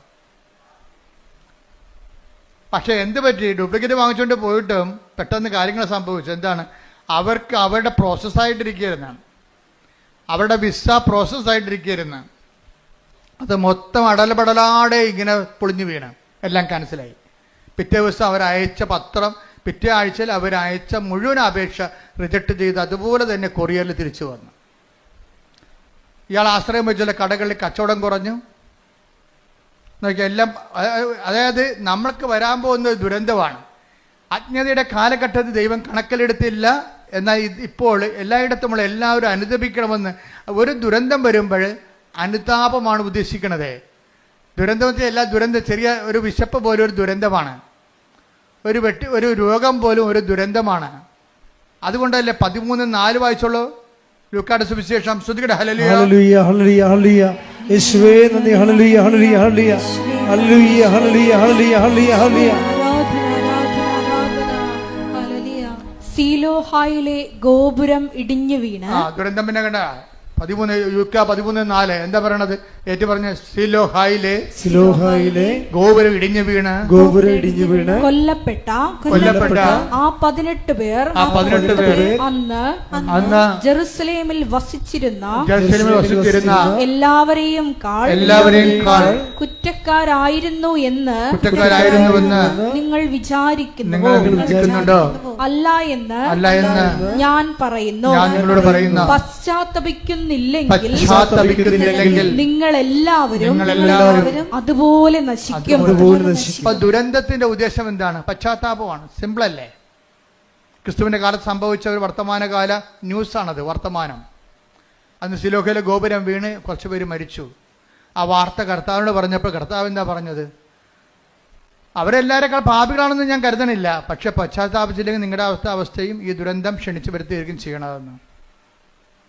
അവ സത്യമായ ദൈവത്തിൻ്റെ തിരുസന്നിധി വരുമ്പോൾ ദൈവം നമ്മളെ വഴി നടത്താൻ വേണ്ടി നമുക്ക് നമ്മുടെ ജീവിതത്തിൽ നമ്മളെ വിവേചിച്ച് എന്തെങ്കിലും ഇപ്പം നിങ്ങൾ എന്തെങ്കിലും ഒരു ദുരന്തം എന്ന് പറയുമ്പോൾ മുഴുവനും മരണമാണെന്ന് ചിന്തിക്കേണ്ട കാര്യമില്ല. നമ്മുടെ വിശ്വാസം റിജക്റ്റ് ചെയ്യണത് ഒരു ദുരന്തമാണ്. പരീക്ഷയ്ക്ക് ഒരു വിഷയം കാണാതിരിക്കണത്, ഒരു മൊഡ്യൂൾ കിട്ടാതിരിക്കണത് ഒരു ദുരന്തമാണ്. കാര്യം വീണ്ടും നമ്മൾ റിപ്പീറ്റ് ചെയ്യണ്ടേ, വീണ്ടും കാശ് മുടക്കണ്ടേ. അപ്പോൾ എല്ലാ വിഷയങ്ങളെയും ബൈബിൾ കാണിക്കുന്ന ട്രാജഡീസിനെ എല്ലാത്തിനെയും, ഇതുപോലെയുള്ള പരാജയങ്ങളെല്ലാത്തിനെയും ഇതുപോലെ ദൈവം പശ്ചാത്താപത്തിലേക്കാണ് ക്ഷണിക്കണത്. ഇപ്പം എന്താ, ഇവിടെ കാശിനെ കളഞ്ഞുപോയി, അതൊരു ദുരന്തമാണ് ശരിക്കും പറഞ്ഞാൽ. കാശിനെ കളഞ്ഞുപോയി, അതോടുകൂടി ദുരന്തം പടപെടാൻ സംഭവിക്കും. വിസ പോയി, വിസ എല്ലാം തിരിച്ചു വന്നു. അതുപോലെ തന്നെ ഹോട്ടലിൻ്റെ അകത്ത് കച്ചവടം കുറഞ്ഞു. അപ്പം അതിന് ജെയ്സൺ പറയണേ എങ്ങനെയാ വെച്ച് കഴിഞ്ഞാൽ ഭാര്യ ഉടമ്പടി ജീവിക്കുന്നുണ്ടെങ്കിലും ഞാൻ ആ വീട്ടിൽ താമസിക്കുന്നുണ്ടല്ലോ, എനിക്കാണെങ്കിൽ ഒരു കുഴപ്പമുണ്ട്, വാ പിടിച്ചാൽ ഞാൻ തെറി പറയുമെന്ന്. അധികം ഓർക്കൊന്നും, അതായത് ഭാര്യ ഉടമ്പടി എടുത്തിട്ടും ഭർത്താവ് തെറി പറയണത്, കാര്യം പുള്ളിക്കാരൻ ആൾക്കാരെ കൊണ്ട് അനുവദിപ്പിക്കണമെന്നുണ്ടെങ്കിലേ, ഇപ്പം ഈ നമ്മുടെ ഭായിമാരല്ലേ ഇപ്പം നമ്മുടെ ഹോട്ടലിലൊക്കെ ഉള്ളത്, അപ്പം നമുക്ക് ഹിന്ദി അറിയാൻ പറ്റില്ല, പിന്നെ തെറിയല്ലേ പറയാൻ പറ്റത്തുള്ളൂ. ഇതാണ് ഇവിടുത്തെ അവസ്ഥ. ഹിന്ദി അറിയാൻ പറ്റാത്ത കൊണ്ട് അവനെ പറഞ്ഞു താമസിക്കാൻ വേണ്ടി തെറി പറയും. അപ്പം ഇങ്ങനെയൊക്കെ ഇതൊന്നും സുവിശേഷമായിട്ട് ജീവിക്കാൻ പറ്റത്തില്ല. നിങ്ങൾ ദ്വയാർത്ഥ പ്രയോഗങ്ങൾ, പിന്നെ വെച്ചുള്ള സംസാരങ്ങൾ, അതുപോലെ തന്നെ എന്താണ് ദൈവത്തിന് നിരക്കാത്ത ഈ സംസാരത്തിനകത്ത് വരുന്ന പാകപ്പിഴകൾ, ഇതൊക്കെ നിങ്ങൾ ശ്രദ്ധിക്കണം വളരെയായിട്ട്. കാര്യം നിങ്ങൾ സുവിശേഷം വായിക്കുകയും സുവിശേഷം പറയുകയും ചെയ്യുന്ന നാവിനെ കൊണ്ടാണ് നിങ്ങൾ ഇതുപോലെയുള്ള. അതുകൊണ്ട് ഈ വിഷയത്തിലൊക്കെ എല്ലാം ദൈവം കുറച്ച് ശരിയാകും, കുറച്ച് ശരിയാകത്തില്ലെന്നല്ല. ദൈവത്തിൻ്റെ ഒരു പ്രശ്നം എല്ലാം ശരിയാകണമെന്ന് തന്നെയാണ്. അപ്പം അതുകൊണ്ട് പ്രാർത്ഥിക്കുക, കർത്താവായ ദൈവമേ, കർത്താവായ ദൈവമേ, ഉടമ്പടി ഉടമ്പടി ഒരു ജീവിതക്രമം എന്ന നിലയിലെ ഒരു ജീവിതക്രമം എന്ന നിലയിൽ വിശുദ്ധിയോടെ ജീവിക്കുവാൻ എന്റെ ജീവിതത്തിൽ വന്നു പോയിട്ടുള്ള അപരാധങ്ങൾക്ക് അനുതാപത്തോടെ ജീവിക്കുവാൻ എനിക്ക് പശ്ചാത്താപത്തിന്റെ അഭിഷേകം നൽകണമേ. ശ്രദ്ധിക്കട്ടെ.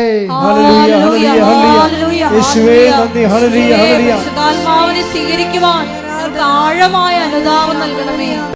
അപ്പൊ ദൈവവിശ്വാസം എന്ന് പറയണതേ ഭയങ്കരമായ ഒരു കൃപയാണ്. ശരിക്കും പറഞ്ഞാൽ എനിക്ക് തോന്നുന്നത് ദൈവത്തെ വിശ്വസിക്കുകയല്ല, വിശ്വസിക്കുന്ന വിഷയത്തെക്കുറിച്ച് ക്ലാരിറ്റിയാണ് ആവശ്യമുണ്ടാകുക. വിശ്വാസത്തിനേക്കാൾ പ്രധാനപ്പെട്ടതാണ് വിശ്വസിക്കുന്ന വിഷയത്തെക്കുറിച്ചുള്ള വ്യക്തത. വ്യക്തതയില്ലെങ്കിൽ വേദോപദേശങ്ങൾ നൽകും.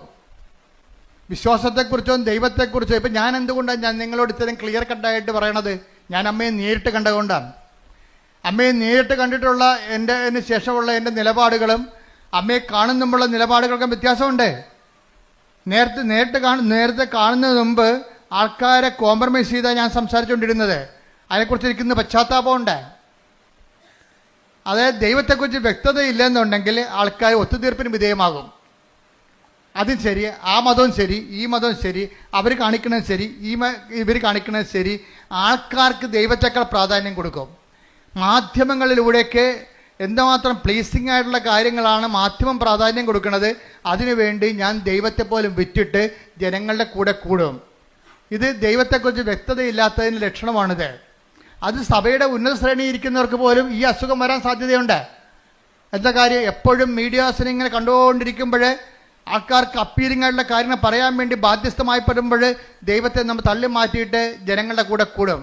ഇതെല്ലാം പറ്റും. വിശ്വാസത്തിൽ ഡൈലൂഷൻ ആകുകയും ചെയ്യും, വ്യക്തത കുറഞ്ഞു പോവുകയും ചെയ്യും, അനുതാപം താമസിക്കുകയും ചെയ്യും. പ്രാർത്ഥിക്കുക. കർത്താവായ ദൈവമേ, വിശ്വാസത്തിൽ വ്യക്തത വരികയും അനുതാപത്തിലെ കൃത്യത ഉണ്ടാകുവാൻ എന്നെ സഹായിക്കണമേ, എന്നെ അനുഗ്രഹിക്കണമേ. ശ്രദ്ധിക്കട്ടെ.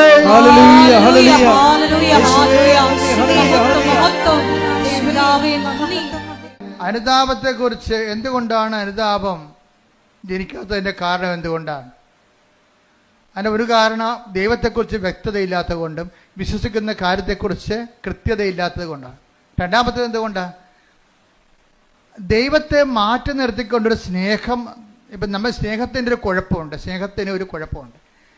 സ്നേഹം ഏറ്റവും നല്ലതാണ്, പക്ഷേ എല്ലാ കുഴപ്പം പിടിച്ച സംഭവമാണ്.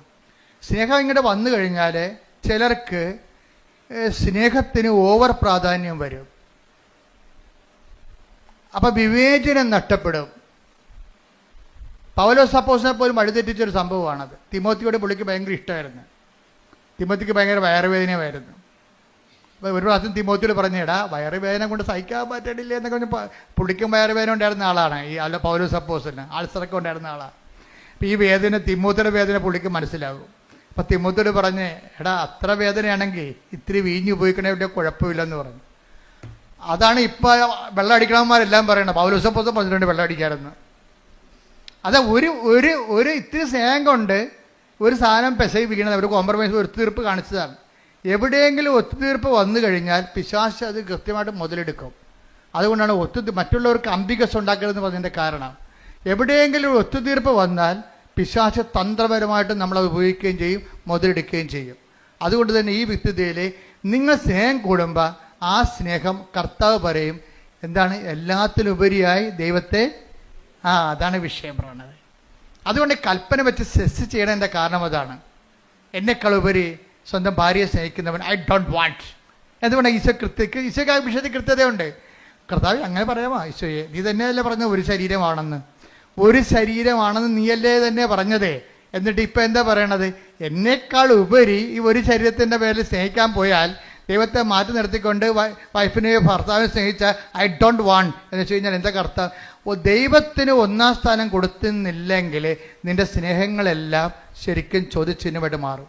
നിസ്സാര കാര്യമല്ല ഇത്. ടേക്ക് ദ ബെഡ് കൂടെ ശ്രദ്ധിക്കട്ടെ. ഹല്ലേലൂയ, ഹല്ലേലൂയ, ഹല്ലേലൂയ, ഹല്ലേലൂയ, ഹല്ലേലൂയ, ഹല്ലേലൂയ, ഹല്ലേലൂയ. യേശുവേ നന്ദി. ഹല്ലേലൂയ, ഹല്ലേലൂയ. മത്തായി 16:26. മത്തായി 16:26. ഒരുവൻ ലോകം മുഴുവൻ നേടിയാലും സ്വന്തം ആത്മാവിനെ നഷ്ടപ്പെടുത്തിയാൽ അവന് എന്ത് പ്രയോജനം? ഒരുവൻ സ്വന്തം ആത്മാവിന് പകരമായി എന്തു കൊടുക്കും? ഇപ്പൊ എന്താ പ്രശ്നം വെച്ച് കഴിഞ്ഞാൽ, പിശാസിന്റെ ഒരു തന്ത്രം എന്ന് വെച്ച് കഴിഞ്ഞാല് ആത്മാവ് ഇല്ലെന്ന് അങ്ങോട്ട് പറഞ്ഞേക്കും. പറഞ്ഞു തീർന്നില്ല പരിപാടി.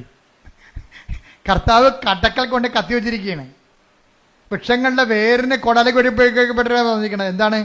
നിങ്ങൾ ലോകം മുഴുവൻ നേടിയാലും, എല്ലാവരും മനുഷ്യന്റെ പറക്കാൻ ഭാഷ എന്താണ്? അവൻ ആഗ്രഹിക്കുന്ന ലോകം, അവൻ ഉദ്ദേശിക്കുന്ന ലോകം, അവൻ സങ്കല്പിക്കുന്ന ലോകം നേടാൻ വേണ്ടിയല്ലേ? നിങ്ങൾ ഉടമ്പടി എടുത്തിരിക്കുന്ന ഒരു ഉദ്ദേശം എന്താണ്? നിങ്ങൾ സങ്കല്പിക്കുന്ന ലോകം നേടാൻ വേണ്ടിയാണ്. പക്ഷെ കർത്താവ് ചോദിക്കുന്നത് എന്താണ്? ഈ സങ്കല്പിക്കുന്ന നിയോഗങ്ങളെല്ലാം നിറവേറിയാലും ആത്മാവ് നഷ്ടപ്പെട്ടാൽ എന്ത് പ്രയോജനം? അഥവാ ആത്മാവിന് പകരമായി നീ എന്ത് കൊടുക്കും? ശ്രുതികട ഹല്ലേലൂയ. ഹല്ലേലൂയ ഹല്ലേലൂയ ഹല്ലേലൂയ ആരാധന. ഹല്ലേലൂയ ഹല്ലേലൂയ. നമ്മൾ ഒരു വീട്ടിലെ ഒരാളെങ്കിലും ഉണ്ടെങ്കിൽ, ഞാൻ പണ്ട് പറയുമായിരുന്നു, നീ ഒരാളെങ്കിലും നിന്റെ വീട്ടിലുണ്ടെങ്കിൽ, ദൈവമായിട്ട് ബന്ധമുള്ള ഉണ്ടെങ്കിൽ ദൈവം ആ വീടിനെ കളയത്തില്ല. അതുകൊണ്ടാണ് ഞാൻ ആരെങ്കിലും ഒരാളെങ്കിലും ഉണ്ടെങ്കിൽ ആ വീട് അക്സെപ്റ്റ് ചെയ്യുന്ന കാര്യം എന്താണ്. ഇപ്പോൾ നിങ്ങൾ 4 പേരുണ്ട്, അത് 3 പേരും പോക്കാണെന്ന് വിചാരിച്ചോ, ഒരാളവിടെ ഉണ്ട്. ആ ഒരാളെ പ്രതി ദൈവം ആ വീട് കളയത്തില്ല.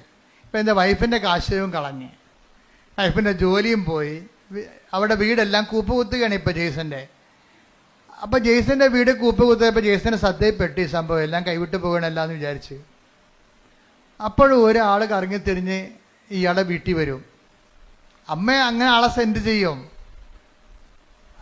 ഒരാളെ സെൻഡ് ചെയ്യും. അപ്പോഴേ ജെയ്സൻ്റെ വീട്ടിൽ വന്നപ്പോൾ ജെയ്സൺ പറഞ്ഞു, ഇപ്പോൾ ഭയങ്കര വലിച്ചിലാ, എൻ്റെ വൈഫിൻ്റെ ജോലിയെല്ലാം റിജക്റ്റായി, പിന്നെ എൻ്റെ ജോലിയും ശരിയാകണില്ല, ഞാൻ ട്രൈ ചെയ്തിട്ടും കിട്ടണില്ല,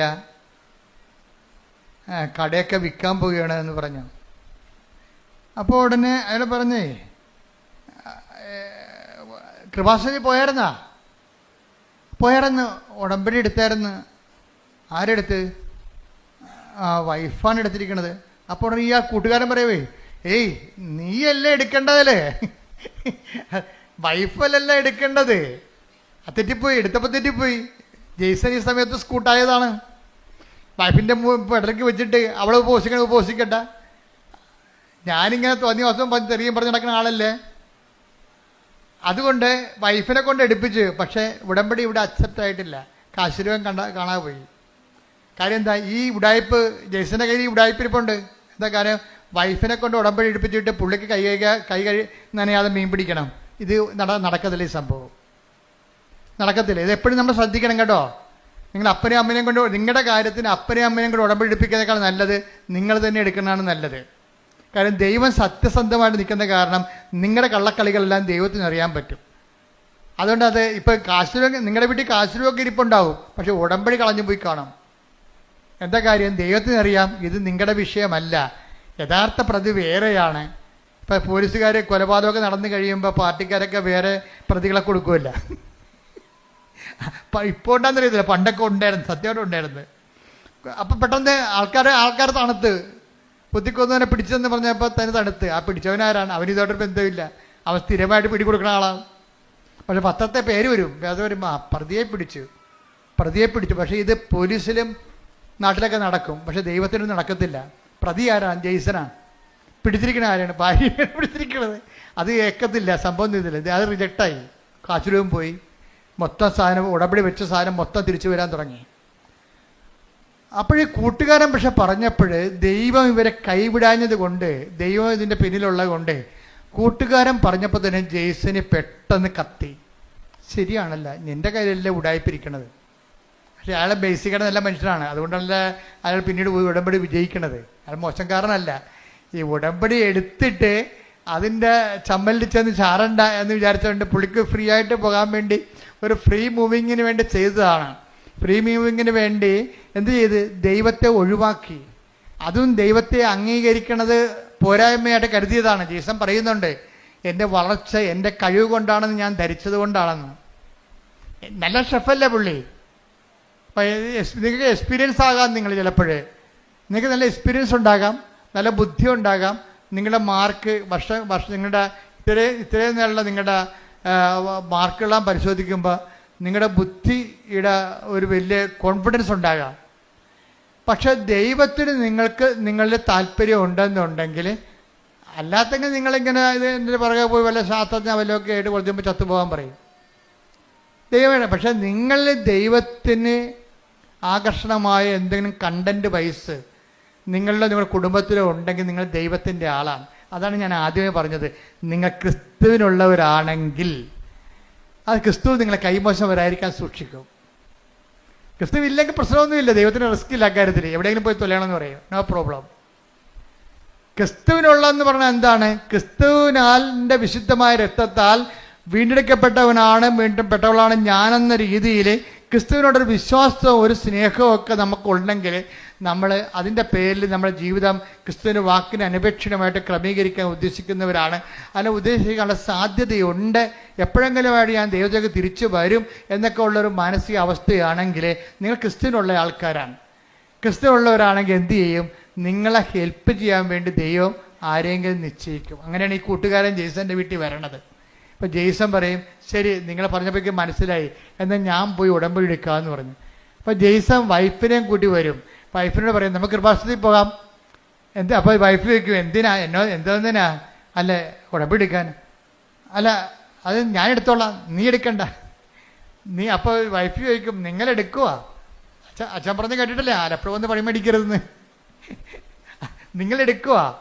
അപ്പോൾ എടുക്കാമെന്ന് പറഞ്ഞപ്പോൾ ഇയാൾ തീരുമാനം എടുക്കാമെന്നുള്ള തീരുമാനം എടുത്തിട്ട് എന്താ ചെയ്യണമെന്നറിയാവോ? എടുത്തിട്ട് ഉടമ്പടി എടുത്തു കഴിഞ്ഞിട്ട് ജെയ്സൺ പറയും, എൻ്റെ ലൈഫ് രണ്ടായി മാറുകയാണ്. എന്താണ്? ഉടമ്പടിക്ക് മുമ്പും ഉടമ്പടിക്ക് ശേഷവും. ഞാൻ ആദ്യം ചെയ്തത് ഞായറാഴ്ച എൻ്റെ കട പൂട്ടിയെന്ന് പറഞ്ഞു. അതാണ് തീരുമാനം. അതായത് നല്ല ടൂറിസ്റ്റ് സ്പോട്ടിൽ ആവശ്യത്തിന് കാശ് കിട്ടുന്ന കടയാണ്. ഞായറാഴ്ച ഞാൻ എൻ്റെ കട അടച്ചു, അതിൽ നിന്ന് കിട്ടുന്ന പൊന്നാണെങ്കിലും വേണ്ടെന്ന് പറഞ്ഞു. അപ്പോൾ തന്നെ തീരുമാനം കറക്റ്റായില്ലേ? അപ്പോൾ എന്താ പ്രശ്നം വെച്ചാൽ ദൈവത്തിനെ ബോധ്യപ്പെടുത്തുകയാണ് നമ്മുടെ ഉദ്ദേശം. എനിക്ക് ഞായറാഴ്ച നിൻ്റെ കുർബാനയും അതുപോലെ തന്നെ നിൻ്റെ ശുശ്രൂഷകളും മുടങ്ങിയിട്ട് ഉണ്ടാക്കുന്ന കാശ് എനിക്ക് വേണ്ട, എനിക്ക് കിട്ടുന്ന സമ്പത്തിനേക്കാൾ വലുതാണ് നീ എന്നുള്ള രീതിയിൽ ദൈവത്തിനൊരു വിശ്വാസത്തിലെടുത്ത്. ഞാൻ കഴിഞ്ഞ ദിവസങ്ങളിൽ നിങ്ങളുടെ ഈ ലിവിങ് ബ്രെഡിൽ പറഞ്ഞായിരുന്നു, ഡെയിലി ബ്രെഡിൽ എന്താണ് ദൈവവിശ്വാസ ജീവിതത്തിൻ്റെ റിസ്ക് എന്താണ്? ഒന്നാമത്തെ റിസ്ക് എന്ന് പറയുന്നത് നമ്മൾ ദൈവത്തിൽ വിശ്വസിക്കുന്നു എന്നുള്ളത് ദൈവത്തെ വിശ്വസിപ്പിച്ചെടുക്കുന്നതാണ് റിസ്ക്. മനസ്സിലായില്ലേ? ദൈവവിശ്വാസ ജീവിതത്തിൻ്റെ റിസ്ക് എന്താണ്? നമ്മൾ ദൈവത്തിൽ വിശ്വസിക്കുന്നു എന്നുള്ളത് ആദ്യം എന്ത് ചെയ്യണം? ദൈവത്തെ വിശ്വസിപ്പിച്ചെടുക്കണം. ഇത് നിങ്ങൾ ട്രൈ ചെയ്യുകയാണെങ്കിൽ എന്താ കാര്യം? ദൈവത്തിൻ്റെ ഒരു മൈൻഡ് സെറ്റ് ഞാൻ മനസ്സിലാക്കിയെടുത്തോളൂ, മനുഷ്യന്മാരുടെ വിശ്വാസമില്ലാത്ത ആളാണ്. ദൈവം എപ്പോഴും നോക്കണത് പ്രൊഫഷണലി തയ്യാർ ഓക്കെയാണോ, അവർക്കത് ചെയ്യാൻ ബാധ്യത ഉണ്ടായിട്ട് അവർ ചെയ്യണതല്ല കാര്യം. മറിച്ച് അവർക്കതൊരു വിളി ഉണ്ടാകണം. വിളിയും ബാധ്യതയും രണ്ടും രണ്ട് കാര്യങ്ങളാണ്. ഇപ്പം ഞാൻ കടലോരത്തൊരു അനക്കം ഉണ്ടായി ഓടിച്ചെല്ലും. എന്താ കാര്യം? അതിൻ്റെ വിളിയാണ്. ഞാൻ തുടങ്ങിയത് അവിടുന്നാണ്. കടലിൽ നിന്നാണ് തുടങ്ങിയത്. അതിൻ്റെ വിളിയാണ്. ആര് കടലും തിരക്കില്ല, ഞാൻ പോയി തിരക്കും. കാര്യം ഞാനൊരു ഓഫീസിൽ ഇരിക്കുന്നത് കൊണ്ടല്ല ഞാൻ തിരക്കണത്. ചിലർക്ക് ഓഫീസ് കൊടുത്താൽ മാത്രമേ അവരതിൻ്റെ അകത്ത് വരും. ഇപ്പോൾ വില്ലേജ് ഓഫീസർ വരും, തഹസിൽദാർ വരും, ബിക്കോസ് അവർക്ക് അതിൻ്റെ ഓഫീസുണ്ട്, അതുകൊണ്ട് വരുന്നതാണ്. ആ ഓരോ ഓഫീസില്ലെങ്കിൽ ഞാൻ പോകും. എന്താ കാര്യം? അത് വിളി വേറെ, ബാധ്യത വേറെ. ബാധ്യത എന്ന് പറഞ്ഞാൽ നമുക്കൊരു തന്നെ ഒരു ഒഫീഷ്യാലിറ്റി ഉള്ളതുകൊണ്ട് നമുക്കൊരു ബാധ്യത ഉണ്ടാകും. വിളി വേറെയാണ്. ഉപവി എന്നൊക്കെ പറഞ്ഞതൊരു വിളിയാണ്. ഇപ്പം ജെയ്സനെ സംബന്ധിച്ചിടത്തോളം വിളിയാണിത്. കാര്യം ഒരു വ്യക്തി, ക്രിസ്തു വിവാഹിയായ വ്യക്തി പ്രത്യേകിച്ച്, അവർ പിരിഞ്ഞ് താമസിക്കുക പാപത്തിൻ്റെ മേഖലയിലാണ് അവർ താമസിക്കുന്നത്. പക്ഷെ തമ്മിൽ കണ്ടാൽ കൊല്ലാൻ നടക്കുന്ന ആൾക്കാരെ എങ്ങനെ യോജിപ്പിക്കാൻ? എല്ലാവരും പരാജയപ്പെടുകയാണ്. കാര്യം ആ മിഷണറി അവിടെ വർക്ക് ചെയ്യുന്നില്ല. അപ്പോൾ ജെയ്സ എന്താ ചെയ്യുകയെന്ന് വെച്ച് കഴിഞ്ഞാൽ, ഇവിടുന്ന് കിട്ടിയ ധ്യാനത്തിൻ്റെ പശ്ചാത്തലത്തിൽ പുള്ളിക്കാരൻ വചനം തുറന്നിട്ട്, മാതാവേ ഞാനിതിന് പോകണോ വേണ്ടയോ എന്ന് ചോദിക്കും. എന്നിട്ട് കണ്ണടച്ചിട്ട് ബൈബിൾ കുത്തി നോക്കുമ്പോൾ മറിയം എലിസബത്തിൻ്റെ വീട്ടിൽ പോണത് കാണും. അപ്പം നമ്മൾ ദൈവത്തെ അന്വേഷിച്ചാൽ എന്താണ്? ദൈവം സമീപസ്ഥനാണ്. ദൈവത്തെ അന്വേഷിക്കുന്നവർക്ക് അവിടെ നിന്ന് ശ്രദ്ധിക്കട്ടെ. ഹല്ലേലൂയ. ഹല്ലേലൂയ. ഹല്ലേലൂയ. ഇതാണ് ഒരു ഉടമ്പടിയിലൂടെ ഉണ്ടാകുന്ന സുവിശേഷ വേല. ഇതാണ് ഇപ്പം മനസ്സിലായി. അതായത് ഈ ആഴ്ചയിൽ നടന്ന ഏറ്റവും നല്ല സാക്ഷ്യങ്ങളൊന്നാണ് സാക്ഷ്യത്തിൻ്റെ കാലാവസ്ഥകളുടെ പോക്ക് കണ്ടില്ലേ? അത് തന്നെ ഒരു ധ്യാനമാണ്. അത് ഉടമ്പടി സാക്ഷ്യമെന്ന് ഞാൻ പറയത്തില്ല. ഇസം നടത്തിയ ഒരു ഉടമ്പടി ധ്യാനമാണ്. കാര്യം ഓരോ സെക്ഷനിലും വളരെ ധ്യാനിപ്പിക്കണം നമുക്ക് തോന്നത്തില്ല, പക്ഷെ ധ്യാനം കൂടി ഇഫക്റ്റ് നമുക്കുണ്ടാകും. നിങ്ങളിന്ന് അപ്പ് ചെയ്തുകൊണ്ട് നിങ്ങൾ കണ്ടേക്കണത് ധ്യാനിപ്പിക്കണം നമുക്ക് തോന്നത്തില്ല, പക്ഷെ നമുക്കൊരു ധ്യാനം കൂടിയ കത്താർസിസ് ഉണ്ടാകും, ഒരു സ്പിരിച്വൽ കത്താർസിസ്. കാര്യം ഇതൊക്കെ ഇങ്ങനെയാണെന്നും ഇങ്ങനെയാണ് ദൈവം പ്രവർത്തിക്കണമെന്നുണ്ടെങ്കിലും, അതായത് ഉടമ്പടിയുടെ ഏറ്റവും ഉത്തമമായ ഒരു ഉദാഹരണമാണ് ഈ സാക്ഷ്യം എന്ന് പറയുന്നത്. കാര്യം അത്രയ്ക്ക് സുന്ദരമായ രീതിയിലാണ് അദ്ദേഹം ഓരോ കാര്യങ്ങളും പറയണത്. എന്ന് വെച്ച് കഴിഞ്ഞാൽ ഈ വിഷയത്തിൽ അദ്ദേഹത്തിന് ഇൻ്റർവ്യൂ പാസ്സായി കഴിഞ്ഞപ്പോൾ, അദ്ദേഹത്തിന് വിസ വന്നു കഴിഞ്ഞപ്പോൾ വൈഫിൻ്റെ കാര്യം സക്സസ്സായി. കുറേ നാളായിട്ട് പെൻഡിങ്ങിൽ കിടന്ന വൈഫിൻ്റെ ജോലി സെറ്റായി. കണ്ടു നോക്കിയേ. അപ്പോൾ അദ്ദേഹം പറയുന്നൊരു വാക്കുണ്ട്. എന്താ പറയണമെന്നറിയാവോ? വൈഫിൻ്റെ കാര്യം ആദ്യം സെറ്റാകാതിരുന്നതിൻ്റെ കാരണം ആ ഉടമ്പടിക്ക് ആശ്രയം കളഞ്ഞു പോയതെല്ലാം എന്താണ്? എന്നെ കൂടി വിശുദ്ധീകരിക്കാൻ ദൈവം ആഗ്രഹിച്ച കൊണ്ടാണ് ആദ്യത്തെ കാര്യങ്ങൾ നടക്കാതെ പോയെന്ന്. എന്തൊരു ജ്ഞാനമാണ്. ശ്രദ്ധിക്കട്ടെ. ഹല്ലേലൂയ. ഹല്ലേലൂയ. ഹല്ലേലൂയ. ഹല്ലേലൂയ.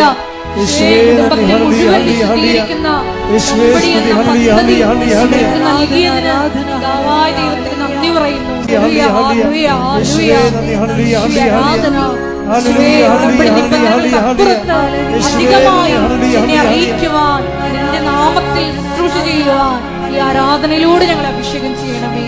ഹല്ലേലൂയ. ഉടമ്പടി ഒരു ദൈവരാജ്യത്തിലെ വിരുന്ന് പോലെയാണ്. എന്താ കാര്യം? കർത്താവിൻ്റെ കഥയിലെ നിങ്ങൾ വഴിക്കവലകളിലും നാൽക്കവലകളിലും ചെന്നിട്ട് കൊള്ളാവുന്നവരെയും കൊള്ളരുതാത്തവരെയും ഒക്കെ വിരുന്നിന് വിളിക്കാൻ പറഞ്ഞിരിക്കുകയാണ്. ദൈവത്തിൻ്റെ തിരുസന്നിധിയിൽ കൊള്ളരുതാത്ത, ഇപ്പം ജെയ്സൺ തന്നെ ആദ്യകാല ജീവിതങ്ങൾ മോശം ജീവിതമല്ല. മോശം ജീവിതം എന്ന് വെച്ച് കഴിഞ്ഞാൽ 5 പള്ളിയുണ്ട് അങ്ങക്ക് ചുറ്റും. ഒറ്റപ്പള്ളിയിലും പോയി കുർബാന കാണത്തില്ല, മുഴുവൻ കാണത്തില്ല. അതല്ലേ മോശം ജീവിതം എന്ന് പറയണത്. അപ്പോൾ കൊള്ളാവുന്നവരെയും കൊള്ളരുതാത്തവരെയും ഒക്കെ മത്തായി 22:9-10. അതിനാൽ നിങ്ങൾ വഴിക്കവലകളിൽ ചെന്ന് അവിടെ കണ്ടെത്തുന്നവരെ എല്ലാം വിവാഹ വിരുന്നിന് ക്ഷണിക്കുവിൻ. ആ ഭൃത്യന്മാർ നിരത്തുകളിൽ ചെന്ന് ദുഷ്ടരും ശിഷ്ടരും ഉൾപ്പെടെ കണ്ടെത്തിയവരെ എല്ലാം വിളിച്ചുകൂട്ടി. അങ്ങനെ വിരുന്നുശാല അതിഥികളെ കൊണ്ട് നിറഞ്ഞു. വിരുന്നുശാല നിറഞ്ഞിരിക്കണം. കണ്ടില്ലേ? അതിഥികളെ കൊണ്ട് കൊള്ളരുതാത്തവരെല്ലാം ഉണ്ട് വിരുന്നുശാല. പക്ഷെ ഒരു പ്രശ്നമുണ്ട്. ഇനി യജമാനെ വിളിച്ചു ചേർത്ത് യജമാനം വരും. അപ്പോഴാണ് പ്രോബ്ലം. വായിച്ചേ. അതിഥികളെ കാണാൻ രാജാവ് എഴുന്നള്ളിയപ്പോൾ വിവാഹവസ്ത്രം ധരിക്കാത്ത കിടക്കുന്ന ചട്ടിങ്കലോ. എന്താ കാര്യം? വിവാഹവസ്ത്രം ധരിക്കാത്ത ഒരാളെ അവിടെ കണ്ടു. രാജാവ് അവനോട് ചോദിച്ചു, സ്നേഹിത, പല്ല് തേക്കാത്തവനെ, വിവാഹവസ്ത്രം ധരിക്കാതെ നീ ഇവിടെ പ്രവേശിച്ചത് എങ്ങനെ? അവൻ മൗനം അവലംബിച്ചു, മിണ്ടിയില്ല. അപ്പൊ അതിന്റെ കാര്യം 5-10 കേസുണ്ട്. 5-10 കേസുണ്ട്. പക്ഷെ ഒരു പ്രശ്നമുണ്ട്. ഇതിൽ നിന്ന് തൽക്കാലം കേസിലും ജാമ്യത്തിനായിട്ട് ഉടമ്പടി ചെയ്തിരിക്കണത്. പക്ഷെ മനസ്സിരിപ്പ് എന്താണ്? ജാമ്യം കിട്ടിയാലും അവരുടെ പണി കൊടുക്കുമെന്ന്. അതല്ലേ? അതാണ് പ്രശ്നം. കൊള്ളരാവുന്നവരെയും കൊള്ളരുതാത്തവരെയും വിളിച്ചിരിക്കുകയാണ്. നിങ്ങൾ ആരും തെറ്റിദ്ധരിക്കൊന്നും വേണ്ട. നിങ്ങൾ നിങ്ങളുടെ തെറ്റിൽ നിലനിൽക്കാൻ തീരുമാനിച്ചെങ്കിലേ അടുത്ത ഭാഗം വായിച്ചേ. അപ്പോൾ രാജാവ് പരിചാരകന്മാരോട് പറഞ്ഞു. ആരോട്? എന്താ? സ്നേഹിത, വിവാഹ വസ്ത്രം എവിടെയെന്ന്. എന്താ കാര്യം? കൃപയാണ് വിവാഹ വസ്ത്രം. ആദ്യം കൃപ നഷ്ടപ്പെട്ട കക്ഷികളാണ് ഇല കൊണ്ട് തുണി ഉണ്ടാക്കി, അത്തി ഇല കൊണ്ട് തുണി ഉണ്ടാക്കി ജീവിച്ചിട്ട് അവസാനം ദൈവം ഗെറ്റ് ഔട്ട് അടിച്ചത്. അടുത്ത ഗെറ്റ് ഔട്ട് അടി തന്നെ കണ്ടില്ലേ? ആദ്യം ആദ്യത്തിനും ഗെറ്റ് ഔട്ട് അടിച്ചില്ലേ? എന്താ കാര്യം? ദൈവത്തിൻ്റെ കൽപ്പനകൾ പാലിച്ചില്ല. അതുകൊണ്ട് പിന്നെ പുറത്തിറക്കിയപ്പോഴാണ് അവന്മാർക്ക് തുണിയില്ലെന്ന് മനസ്സിലായത്. അങ്ങനെ അത്തിയുടെ തുണി ഉണ്ടാക്കിയതാണ്, അങ്ങനെ ആളെ പാക്ക് ചെയ്ത്. ഇപ്പം വീണ്ടും യജമാനൻ കയറി വരുമ്പോൾ എന്താ പറയുക, വിവാഹവസ്ത്രമില്ലാത്ത കൃപയില്ലാത്ത ആൾക്കാരെ കണ്ടെത്തിയെന്ന്. അപ്പോൾ സ്നേഹിത എന്താ വായിച്ചോളൂ. അപ്പോൾ രാജാവ് പരിചാരകന്മാരോട് പറഞ്ഞു, അവനെ കൈകാലുകൾ കെട്ടി, മാതാവേ കൈകാല് കെട്ടി പുറത്തെ അന്ധകാരത്തിലേക്ക് വലിച്ചെറിയുക. അവിടെ വിലാപവും പല്ലുകടിയുമായിരിക്കും. എന്തെന്നാൽ വിളിക്കപ്പെട്ടവർ വളരെ, തെരഞ്ഞെടുക്കപ്പെട്ടവരോ ചുരുക്കം. ഇത് ഞാൻ പറഞ്ഞതാണോ? അല്ല, കർത്താവിന്റെ നിലപാടാണ്. ഹല്ലേലൂയ ഹല്ലേലൂയ ഹല്ലേലൂയ ഹല്ലേലൂയ ഹല്ലേലൂയ. യേശുവേ നന്ദി നന്ദി നന്ദി. ഹല്ലേലൂയ യേശുവേ ആരാധന ആരാധന ആരാധന ആരാധന. ഉടമ്പടി എന്ന് പറയുന്നത് നമ്മളൊരു ഉടുപ്പ് കൊണ്ടുവന്ന് വാഷിംഗ് മെഷീനിലിട്ടിട്ട് സ്വിച്ച് ഓൺ ചെയ്തിട്ട് അവിടുന്ന് അലക്കി തേച്ച് വന്ന പോലെ നിങ്ങൾ റെഡിമെയ്ഡായിട്ട് പെട്ടെന്ന് ഇങ്ങനെ വരണമെന്നല്ല. ഞാൻ പറഞ്ഞതിൻ്റെ അർത്ഥം ഇതാണ്, അജ്ഞതയുടെ കാലഘട്ടത്തെ ദൈവം കണക്കിലെടുത്തില്ല. എന്നാൽ 17-30 വായിച്ചത് എന്താണ്? എന്നാൽ ഇപ്പോഴാകട്ടെ എല്ലായിടത്തുമുള്ള എല്ലാവരും അനുദപിക്കണമെന്ന് ദൈവം ആഗ്രഹിക്കുന്നു, ദൈവം ആജ്ഞാപിക്കുന്നു. അപ്പോൾ എന്ത് പ്രശ്നം വെച്ച് കഴിഞ്ഞാൽ, ഉടമ്പടി വെളിപ്പെടുത്തുന്ന കാലത്ത് ആദ്യം കിട്ടിയ വചനം ഇതാണ്. എന്താണ്? എനിക്ക് പാപത്തെ ലിസ്റ്റ് വിജയകുമാറിന്, എനിക്ക് അനുഗ്രഹത്തെ ലിസ്റ്റ് വിജയകുമാറിന് പാപത്തെ ലിസ്റ്റും. ഞാനത് കൂട്ടിവെച്ചപ്പോൾ ദൈവം എന്നോട് പറഞ്ഞതാണ് എന്താണ്? നിങ്ങൾ പശ്ചാത്തപിക്കുവിൻ, നാളെ നിങ്ങളുടെ ഇടയിൽ കർത്താവ് അത്ഭുതം പ്രവർത്തിക്കും. ഞാൻ തൈക്കാട്ടുശ്ശേരി ഇരുന്നുകൊണ്ട് 2017 ഇത് പുസ്തകം എഴുതിക്കൊണ്ടിരിക്കുന്ന സമയത്താണ് പറഞ്ഞത്, നാളെ എന്ന് പറഞ്ഞ പഴയ നിയമത്തിലാണ്, പുതിയ നിയമത്തിൽ ഇന്നാണെന്ന്. കാര്യം പശ്ചാത്താപത്തിന് സമയബന്ധിതമായിട്ട് ചുരുക്കം ഉണ്ടാകുമെന്ന്.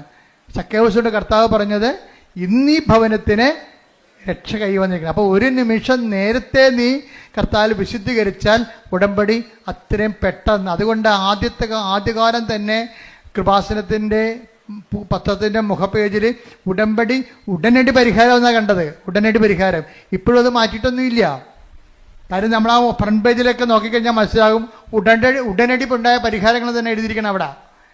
ഉടമ്പടി എടുത്തപ്പോൾ ഇന്ന് ഈ ആഴ്ച നടന്നിട്ടുള്ള കാര്യങ്ങളാണ് അവിടെ എഴുതിയിരിക്കുന്നത്. അതാണ് അത് മാറ്റമില്ല. അതിനെ ഞാൻ പറഞ്ഞു വരുന്നതിൻ്റെ കാരണം അനുതാപവും അനുഗ്രഹവും തമ്മിൽ ഭയങ്കരമായി ഇന്റർ കണക്റ്റഡ് ആണ്.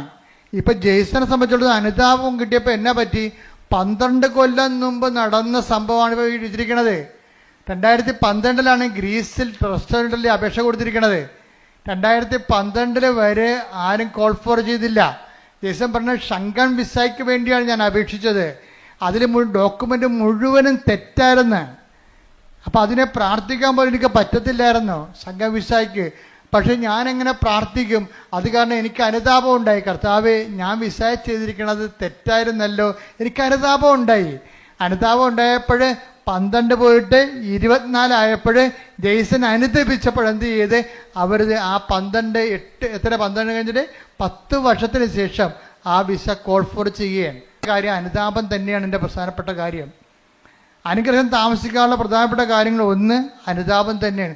നിലപാട്, സംസാരം, ചെയ്തികൾ, ശീലങ്ങൾ, അതുപോലെ എല്ലാം നിലപാടുകളെല്ലാം. പിന്നെ ദൈവത്തിന് പ്രയോജനമുള്ള വ്യക്തികളായിട്ട് മാറണം.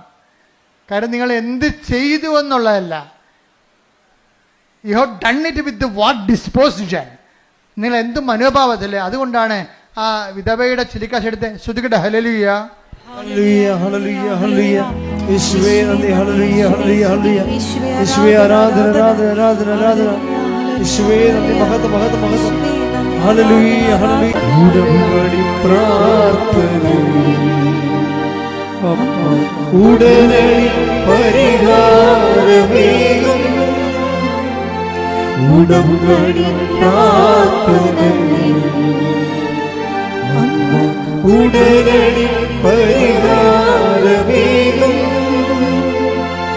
അവൻ പറയുന്നത് ചെയ്തിടുകിൽ ജീവിതം ധന്യമായിത്തീർന്നിടും.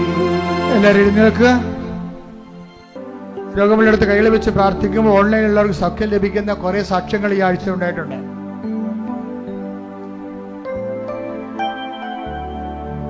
അച്ഛൻ പ്രാർത്ഥിച്ചുകൊണ്ടേയിരിക്കും.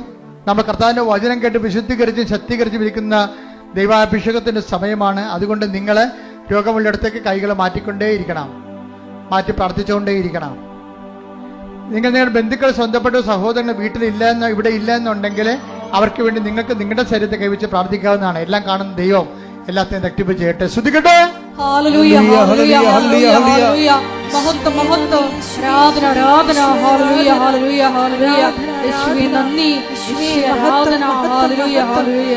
മഹത്വം, മഹത്വം, ആരാധന, ആരാധന. ഹല്ലേലൂയ. എൻ്റെ പ്രിയപ്പെട്ടവരെ, രോഗസൗഖ്യ പ്രാർത്ഥനയ്ക്ക് വേണ്ടി നമ്മൾ ആരംഭിക്കുകയാണ്. എൻ്റെ മകൾ, ഇത് വളരെ ലളിതമാണ്. എൻ്റെ കാര്യത്തിൽ അമ്മ മാതാവ് ഞാൻ പ്രാർത്ഥിക്കുമ്പോൾ എനിക്കുണ്ടാകുന്ന ഒരു ആത്മവിശ്വാസം എന്താണെന്ന് നിങ്ങൾക്കറിയാവോ?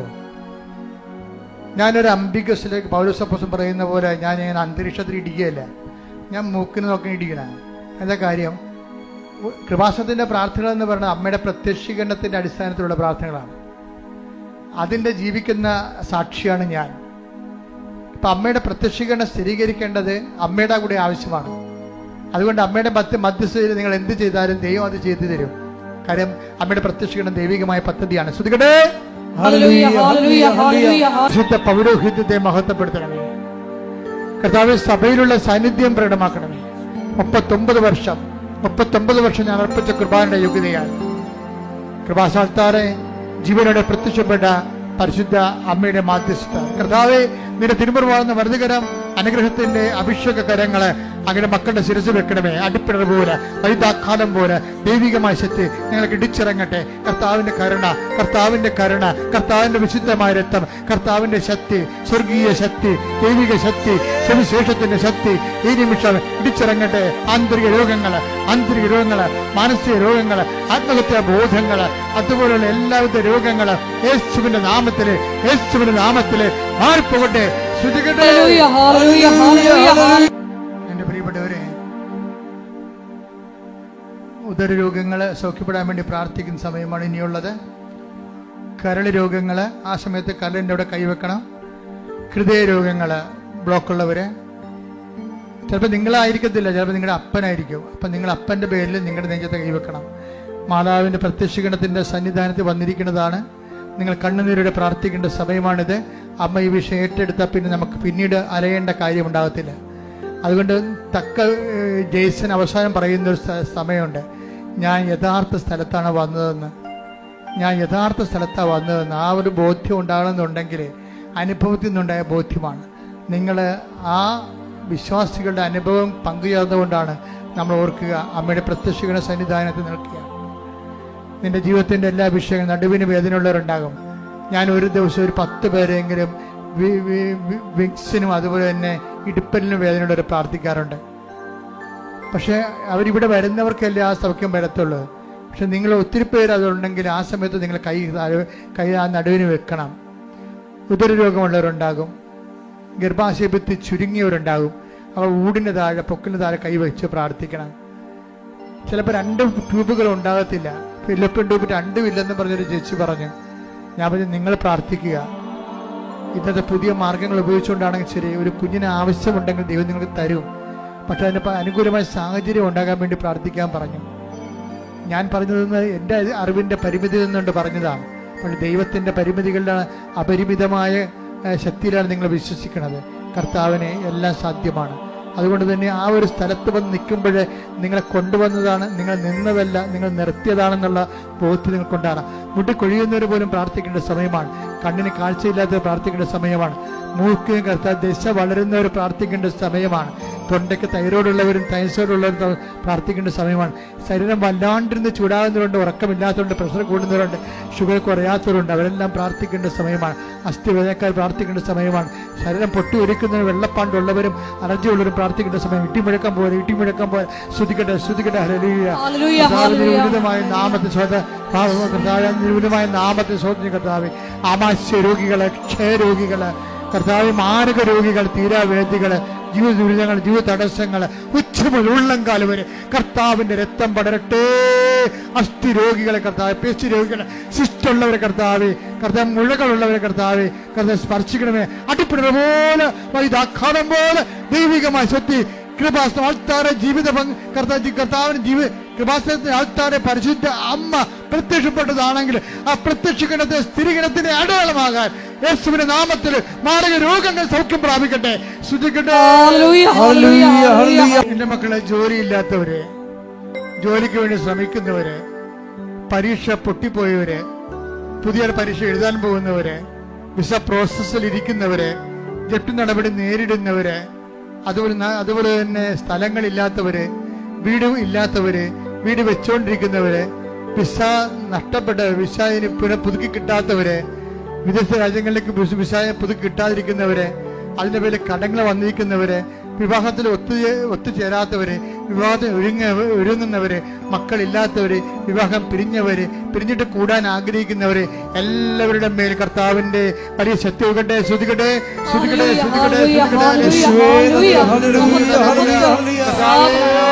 കർത്താവേ, നിന്റെ വിശുദ്ധ പൗരോഹിത്യത്തെ മഹത്വപ്പെടുത്തണമേ. കർത്താവേ, സഭയിലുള്ള സാന്നിധ്യം പ്രകടമാക്കണമേ. 39 വർഷം അർപ്പിച്ച കുർബാന യോഗ്യതയാൽ കൃപാസനത്താരെ ജീവനോടെ പ്രത്യക്ഷപ്പെട്ട പരിശുദ്ധ അമ്മയുടെ മാധ്യസ്ഥത്താൽ താരെ നടന്ന 10,000-കണക്കിന് ആരാധന ശക്തിയാൽ ജീവിത ദുരിതങ്ങള്, ജീവിത തടസ്സങ്ങള് യേശുവിന്റെ നാമത്തിൽ മാറിപ്പോകട്ടെ. അച്ഛൻ വിട്ടുപോയ വിഷയങ്ങൾക്ക് വേണ്ടി പ്രാർത്ഥിക്കേണ്ട സമയമാണിത്. കൈകൾ കൂപ്പി അമ്മയുടെ മാധ്യസ്ഥതയിൽ കണ്ണുനീരോടെ പ്രാർത്ഥിക്കുക.